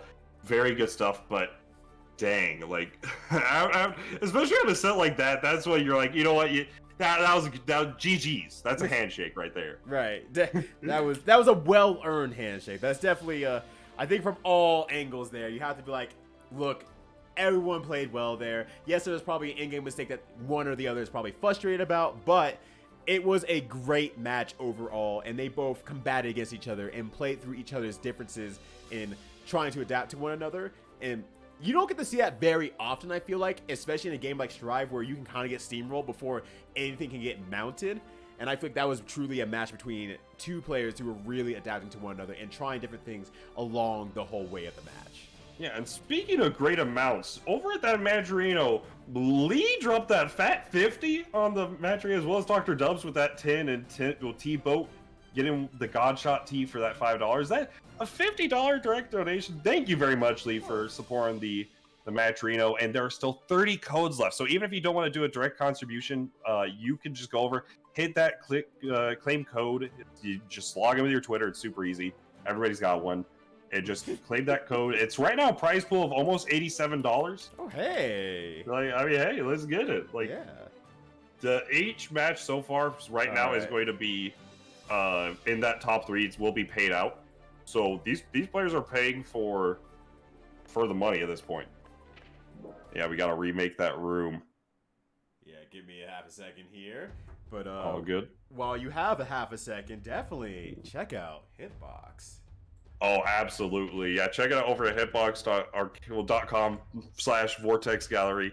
Very good stuff from them. Like, it's such a good controller. Like, you have the benefits of the stick, having those buttons, able to be able to do a lot of plinking or a lot of just things that, you know, if you're used to a stick, just that buttons, you're still nice. But, you know, especially as like a former stick player, sometimes like your wrist or whatnot, like you will start hurting a little bit. It could be a little bit taxing on the hands. But now with the Hitbox, you play more ergonomically. It's gonna work out for you much better. So head on over to hitboxarcade.com/Vortex Gallery and save your hands some trouble. But while you're there, while you're over checking out some of these sponsors for the event, we do have 86. Tell them about 86. No, you tell them because I'm like, okay. Really sorry. Sorry. My bad. So you're over at 86.com, you can use VRTXBB2021 to get that 10% coupon code on some fantastic Blaze Blue and Guilty gear, clothing, shirts, art pieces, things like that. Make sure to check out their full catalog. You got that great Soul shirt. There's like a Leo shirt I got at one of the events, so it's very comfortable. All good things from over there, so make sure to check them out over at 86.com. And if you're interested in any of the offline tournaments going on, we do have in this coming weekend, or this next weekend, whatever you want to call it, October 8th through 10th, we have Pinnacle over in Vancouver. So if you're in that Canada area, PNW, make sure to check that out. There's 30K in prize pools. It's ridiculous. Just got to support that Strive action with that 4K pot. Check them out. If you're unable to go over there and compete, make sure to head on over to tgs.gg Pinnacle, see who's all competing, and make sure to check out. I assume they're going to have some streams, so check them all out. You're absolutely royalty. Thank you for that. Not a problem. You tell about it. No. You tell about it. Well. I don't feel like telling them about it. Not because they're a bad product or anything, that they're a wonderful product, wonderful people, have actually gotten to meet the owner of 86. So I know they're wonderful through and through. Oh, nice. But now, this loser's final match, whenever this will be, going on to meet Robert, the Menace. The Menace. I like that. Robert the Menace. You know what I would like to see, honestly? Robert versus Atomica? That would have been a wild match. Oh, yeah, that would have been goofy. But now we're going to have Yurikov versus Aletheia. So both these players have been playing very well so far in the bracket. The big thing about this is this matchup, the other characters will be doing a ton of damage to the other. It's just more so the fact that both are going to be like death by 1,000 strikes. Like, both have very strong mix-up options. So if you get counter hit with a Stroke the Big Tree, it will lead to a ton of damage. Yeah, absolutely. And kind of in this matchup here, yes, they both have the same ideologies of like knockdown mix up, but I feel like overall in the current meta of the game, overall Ino's mix up is just a lot better. It's a lot more offensive when you get things going. Going into airborne is extremely good, and when it comes to neutral situations, Ino is extremely good at stopping people who are running in. So that is a lot of things that Millia Rage wants to do here. But it doesn't matter. If you can't block the mix up, you can't block the mix up. Nothing changes. The more things change, the more things stay the same. Absolutely, yeah. No, just like that. Wow, the 6P just able to recover in time, and the throw will be enough. Yurikov, with a pixel of life, is able to close out the first round of this set. Oh, nice use of the Stroke the Big Tree to call out just that round start mid, like, poke, that being the 6P. I assume they would also call it the Far Slash. And another gold burst. Yurikov very good at timing these gold bursts and a super. Oh, but hasn't been to cancel out. But the far slash actually prevents the run. And again, like we kind of talked about earlier, just using a lot. Aino has a lot of moves to prevent dashing in, and that takes off a huge tool when it comes to Millia. No, absolutely, and just like that, like Yurikov able to find that opening, gets things started, and now the mixerization station is gonna happen, and just like that, breaking the wall is gonna reset back to the neutral situation here. But the double opening, the burst will come out, and this is even. Oh my goodness, that worked out very well for Yurikov. Yeah, maybe just fearing the land and throw situation from Aletheia. Yurikov just goes straight for the close slash, covers so many options. Yeah, if they block, cool, that starts my mix-up game. Did they not block or jump? Cool, that starts my combo. And all I need is one more hit anyway, so real easy to go from there. Very, very good stuff from Yurikov, and just insane meter management for Yurikov, getting 2 gold bursts in a single match. That's so good. Yeah, no, that's definitely like just you can see Yurikov's like comfort with like using the gold bursts and just a general comfort in like a lot of this matchup. Even in like that last situation, even if things don't go your way and you end up like losing that round, you still have a round to give and you force the burst out. So they won't be having that burst until like the very end where it's like that next touch kill sort of situation. So very good decision making, very good things from Yurikov coming out. We're gonna see what Aletheia is gonna respond with. She's definitely not out of it by any means. Like, still great showing from in those matches, and we're gonna see how that's gonna apply right now with the +5, able to get the overhead, early burst out, and the counter trade up to extended hitbox. Very nice. Yeah, no, there we go. Speaking of expanding hurt boxes there, the 6P doing major work from the full range JS from Millia. And now we get maximally punished, going for the super into the corner here, force the block to stroke the big tree. And now it's just so much available on Aletheia's side, gaining meter, gaining position, and it's just going to be very hard for Yurikov to come back after this situation right now. Yeah, tries to set out that chemical left, but Yurikov able to jump out in time, was not respecting that pressure situation. Oh, and yeah, finding the right angles to jump over the chemical love and just get something started here. Oh my gosh, he's trying to go for that anti-air situation. Go for the JP. Very, very smart position from Aletheia, but unfortunately, just not enough. But gets one more mix-up situation. Looks like Yurikov might be able to take this with the wall splat and the wall break. Yurikov going up a round on this second match here. Yeah, no, absolutely. Great decision there to do the no mix-up. Like, oh, you think I'm going to cross up, but actually, going to throw now. Going to find that opening. Yurikov able to get another mix-up situation started here, but just pressuring out. And, oh my goodness, run up. And because of how, like, Ino's dash low to the ground, that means the close slash is going to be optimal. If the burst is on the table, try to bait it out. Oh my goodness. And just like that, we're not able to burst. Yo, the double discus looking windjammers right now. Yurikov going up too against Aletheia. And let's be fair here. We're getting to the end of the night. So they've been playing for hours still. They've definitely been going through the gauntlet of different players and having to adapt to every single one in first to 3 sets. That is a lot of energy to be expending out, and maybe Aletheia is starting to reach the end of her personal energy box just a little bit. She has been taking breaks appropriately throughout the tournament, asking for a few minutes and whatnot, which is very, very good on her behalf. But ultimately, we are all still human and have our different limitations here and there. You know, absolutely, especially is the case where, like, a lot of these, like, especially whenever it comes down to, like, what characters you're fighting, it can be very, like, draining on what, like, what you're thinking about. And especially against like Millia is a character that like you're gonna find yourself thinking a lot against, just because even though like yeah she's not like gonna explode you that one hit or things like that, you're gonna have these situations where it's like yeah like right there you're worried about everything, and then suddenly the charged dust is gonna come out and it's gonna lead to tons of damage and really get things started. No, Aletheia also is not a unfamiliar to this situation. Like most of her games have come back with a 3-0 sweep. That's true though. You're absolutely right. Like when she finally has her back towards the corner, the Lion finally fights back, and it might be one of those situations again. It's looking that way already here. Gonna get 50 meter. The next mix-up should be able to do it. And yeah, that is it. 50 meters to explode through the wall. Aletheia gets on the board here, making sure that she puts a damn good fight up, if anything else. Yeah, and now finding this opening, Yurikov. Oh, nice block from Athena, and just able to contest out. the 5Ks coming out to play. Yeah, that's a good option to show. Just faking out that the dash cancel and going for a throw. Very good option. The schmixization station coming in. Oh wow. Jumping back out of it again. Yurikov has been doing a great job of going straight to victory between close slash, throwing, and jumping out of the situation. Yurikov has gotten just so much mileage off of stroke of victory, whiffing and otherwise, and that's like extremely good and important part about establishing your offense against a character like Ino.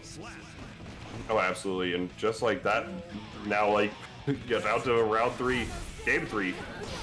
Set point for Yurikov and a gold burst to work it out, some meter to work with.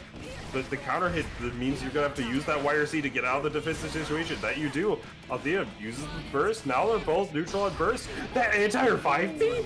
Yeah, that was good. And now this is just a great situation all in all because Aletheia forced Yurikov to use all their meter, use their burst, use everything to keep their advantage, and was able to burn through all that and get the damage back.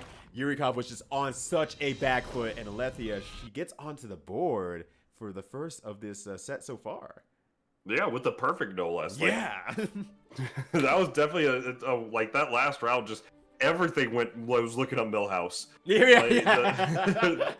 Like using the gold burst so that way, even gold burst is a very strong option. Getting that 100 meter is very good. But in the same vein, like the moment you're losing that burst for in case you are getting hit, then if you're using your PRC, that means you're not gonna have things to like defend yourself against like Aletheia.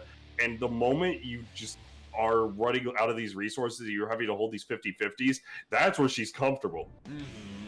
Duel 1. And now game.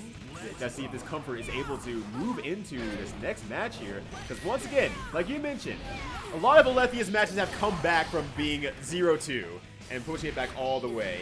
And even Glaw in the chat was saying, comeback time, let's go. Like, business as usual type of situation. So let's see if Yurikov is able to keep this pressure up, or if Aletheia is actually at a cover point high enough to be able to take down Yurikov. Oh, great confirm. Yeah, fantastic confirm now. Going to be able to just get that neutral situation. Does have a lot of meter to work with now. Be able to find that, oh yeah, just like that. Doing a lot of these, like, jump forward, like, just one jump H's, just to contest that airspace that I know does love to cover. A couple of strokes of big tree, get a little bit neutral going on, and just try to find this opening. The gold burst again, you're great timings with these gold bursts, just constantly finding that opening. Just so much damage off it. Getting the full conversion, being next to the wall, but not breaking it.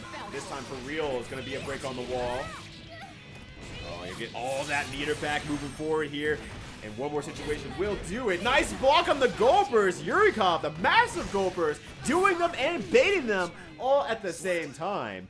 And Yurikov moves on into grand finals. You should pay more attention. Yeah, that was just really good play from Yurikov at the very end there. Just caught, like, finding those openings, just playing around Altheia's, like, defensive habits, and just fight, like solidifying that. And like we saw with the Chocolate Atomica, the last mix-up possible to be like, okay, this is going to win me the set, is just the after throw Oki, heavy disc, throw. Yeah, it's like, oh, okay, this is the time you're going to see Yurikov use that is to close out these clutch situations, and it's your conditioned to think about all these other things, and by the time you realize, oh wait, you haven't used throw yet, it's too late. It's just like, oh, you feel your brain release a little bit after matches like those two. You're just like, oh yeah.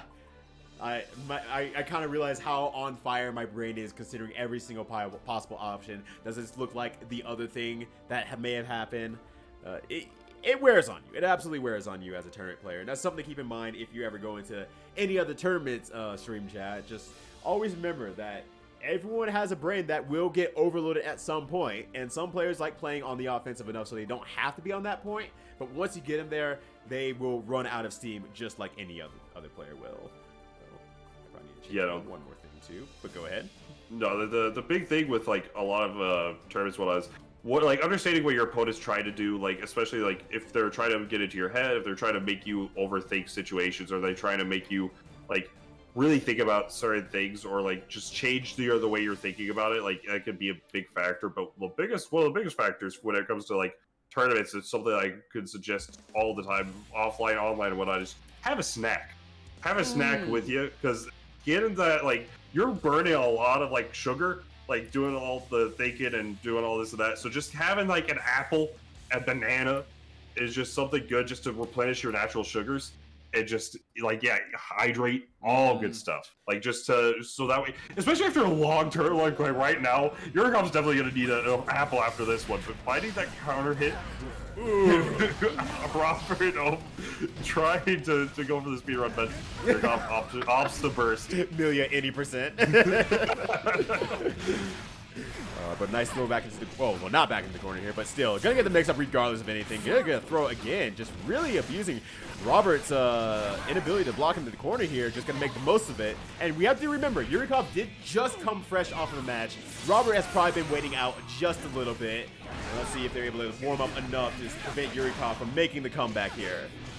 They're on just the right gauge on the distance and able to get the full combo, tying up that life total. And now, like, I mean, the meter advantage is going to your. Ooh, that whip! That's ridiculous. I know. I lost my bones on that one. He tries to go for the PRC. Oh, God! Oh, got caught jumping. Oh my goodness, very unfortunate for Robert. Yurikov loves to see it. Yeah, Yurikov definitely happy about that. Has definitely been using the Wheel of Fortune just so well and bankrupting their opponents the entire way. Yeah, no, absolutely. And one thing that we haven't noted just yet is that with all of this, like, Yurikov came off that set, is gonna have to like hot, so Robert's gonna need to warm up. But Robert does have a set to throw away. He is in the winner's side. Yurikov has to win 6 games in order to beat Robert, whereas Robert only needs 1 set. Oh my goodness. God, Yurikov just standing there, slightly outside of DP range, is like, hey, try it, find out what happens. And Robert did mess around and find out. Oh my goodness. Yeah, just like that, able to land, get that throw, and that's a very good start for Yurikov.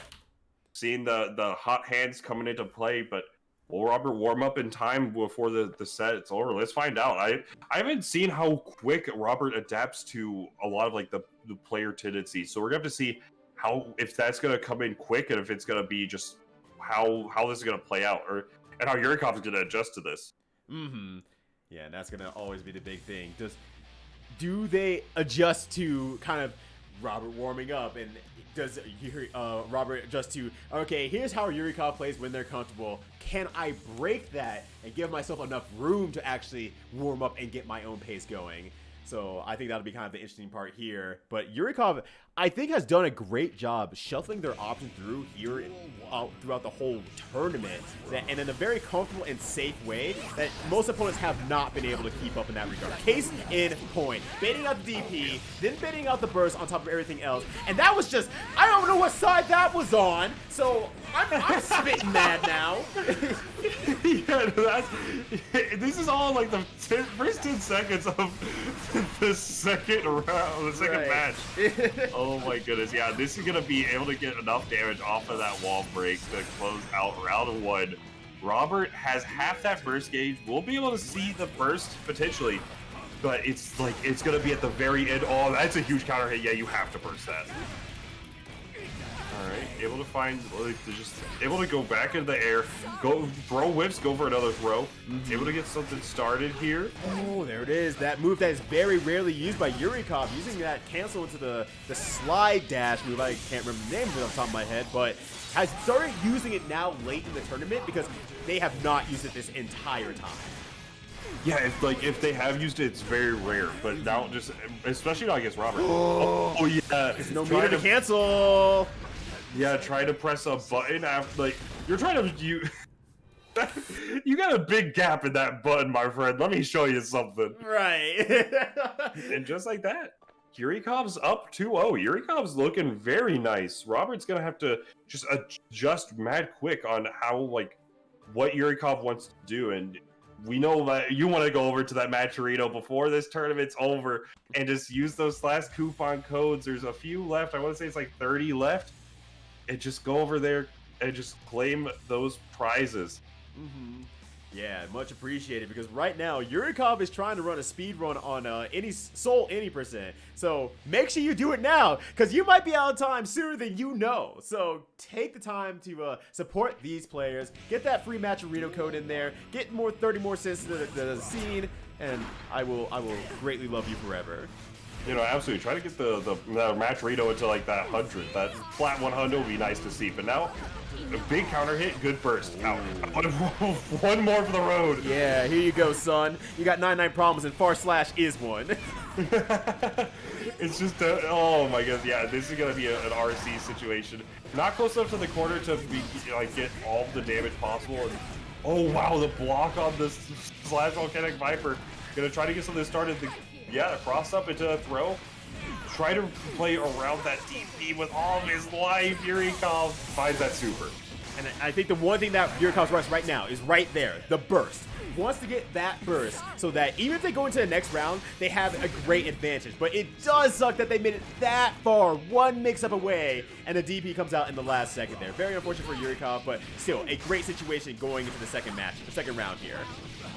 You know, it's very, and that's something to note about this matchup is like some particular setups with the disc setup for heavy disc, just straight up lose to Soul's DPs just because of how, like, landing recovery and, like, whatnot work out. So, you, like, if Robert's aware of what's going on, he could just, like, get so much damage off of it, and it's, Yurikov's been showing minimal signs of using those, like, setups or playing around the very nice, like, playing around that burst. Yeah, Yurikov's a master of burst right now. Like, every single burst has gone so much in Yurikov's favor. It's disgusting. That is coming second nature for them right now, and I am just thoroughly impressed with that sort of clean play around every single burst, gold or blue or otherwise.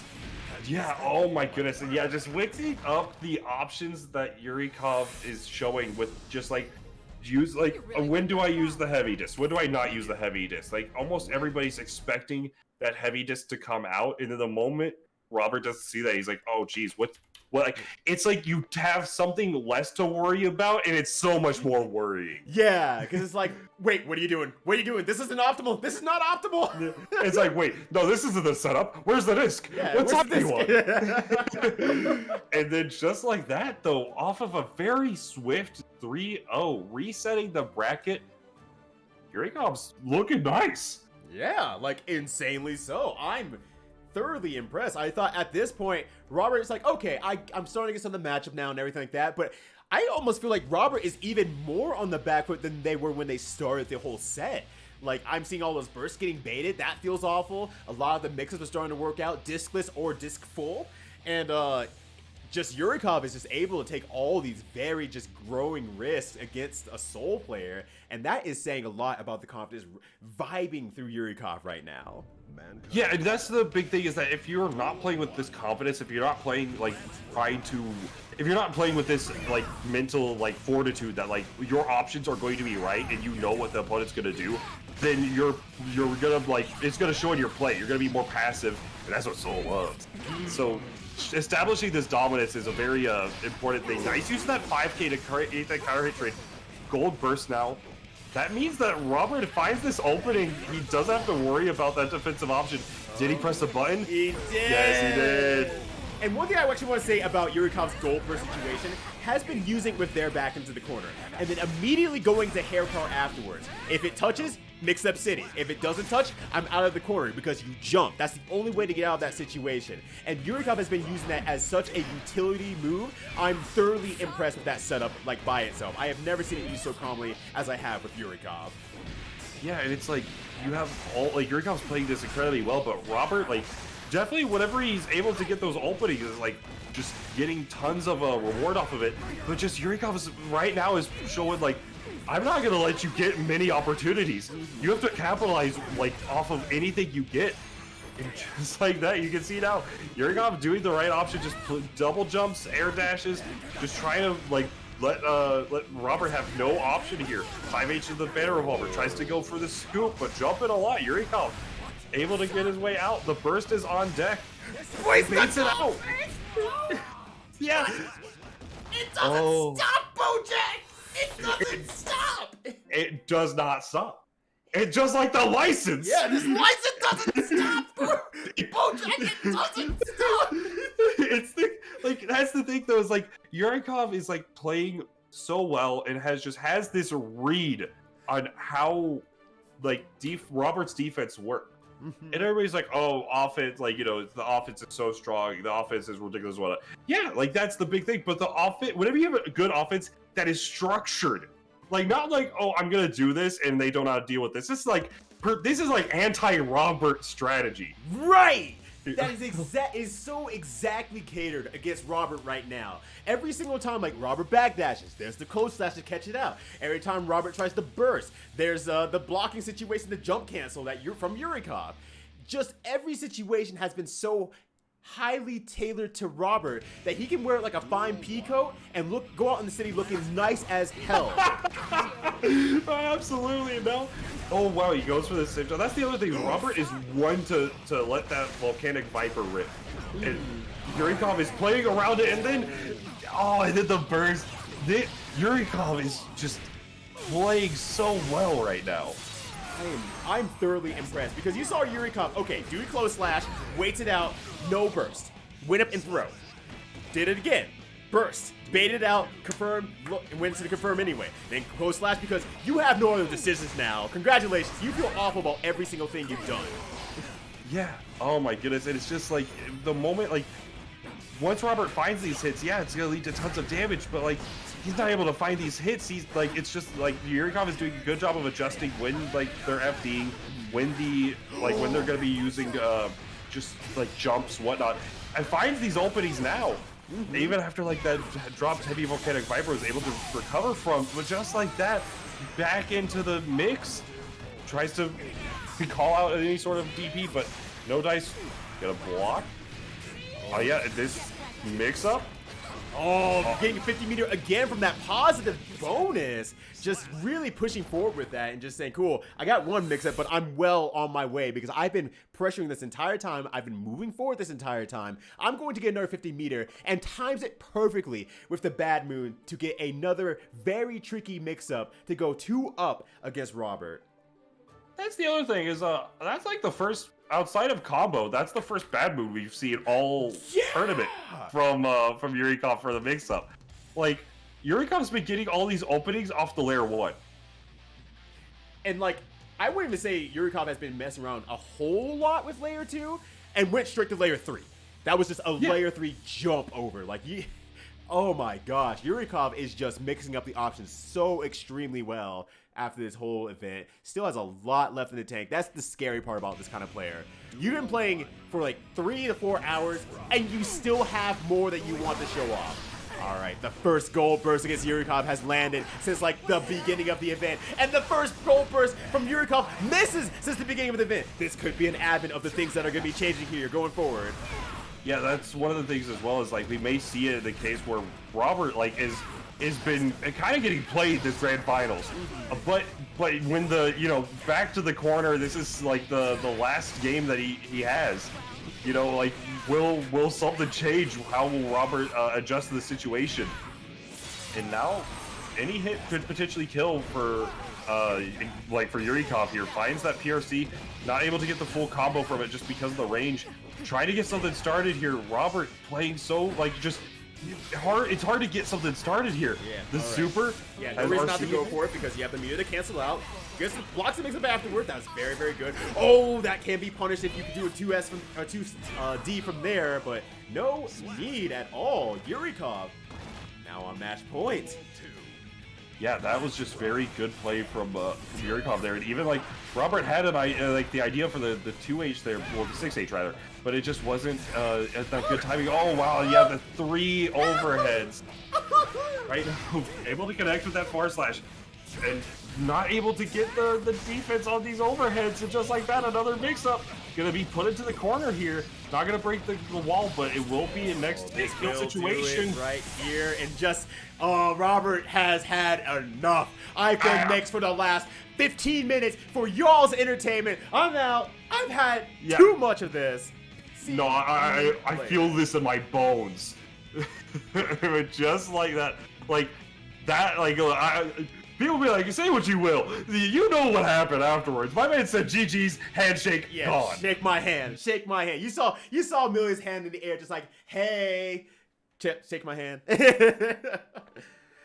Yeah, it's like, dang, that's just how it works out. But just like that, say, like, Yurikov with that fantastic run, and able to just, like, really just, like, control the pressure, control everything, and take grand finals from loser side 6-0 against Robert.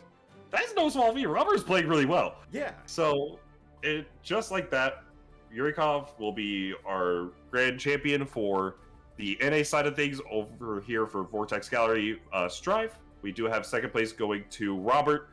Fantastic play as well. And then third place will be going to Aletheia. So, yes. Great stuff. Great stuff to everybody that was involved. Again, like, we had a few technical issues to get things started. Just a few. just like a couple of hours of tech issues, but so apologies to the players. Thank you to everybody that came out and stuck around with all that in mind.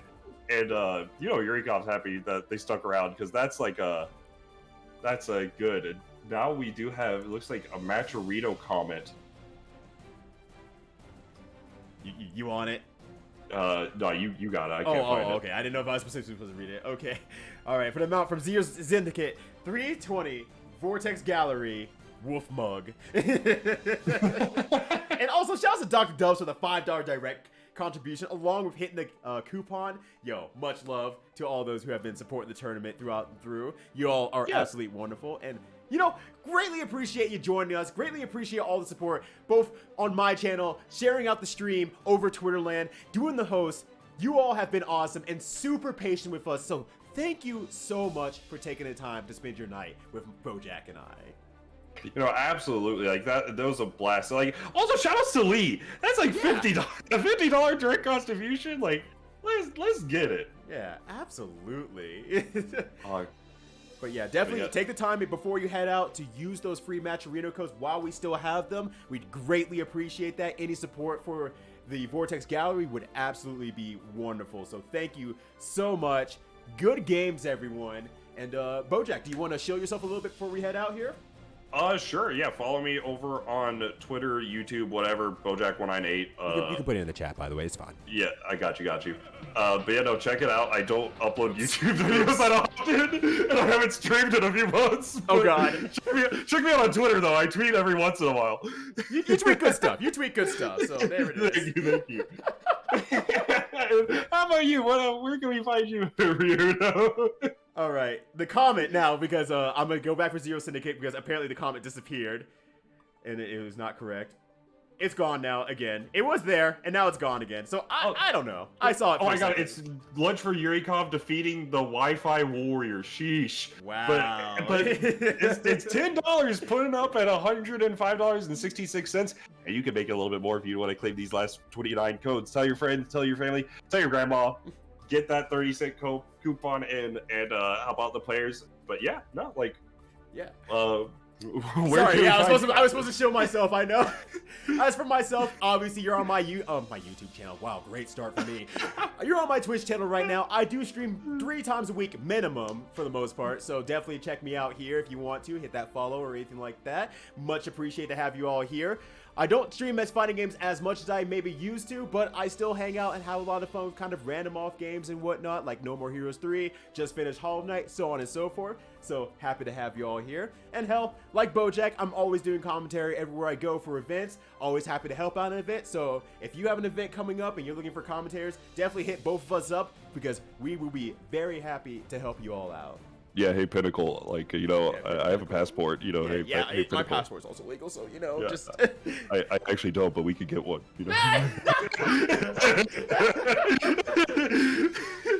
I just want the offer, man. I hope so too. I'll do what I have to show myself to them. Besides, apparently, talk to them directly to whoever's the TO behind there. I'll give a clap for that one. But thank everybody so much for tuning in. Pleasure to commentate with you, and I think we'll be heading out. Yeah, absolutely. I don't think the team has anything more to say. This does conclude Vortex Gallery. So for those of you who've been following throughout these past so many weeks, thank you so much. We greatly appreciate you being a part of Vortex Gallery. It's been a wonderful event for the online worlds, for our online life, I guess is the best way to put that. But for now, we'll be heading out. I'm Ryudo. I'm Bojack, and have a great night. Take care, y'all.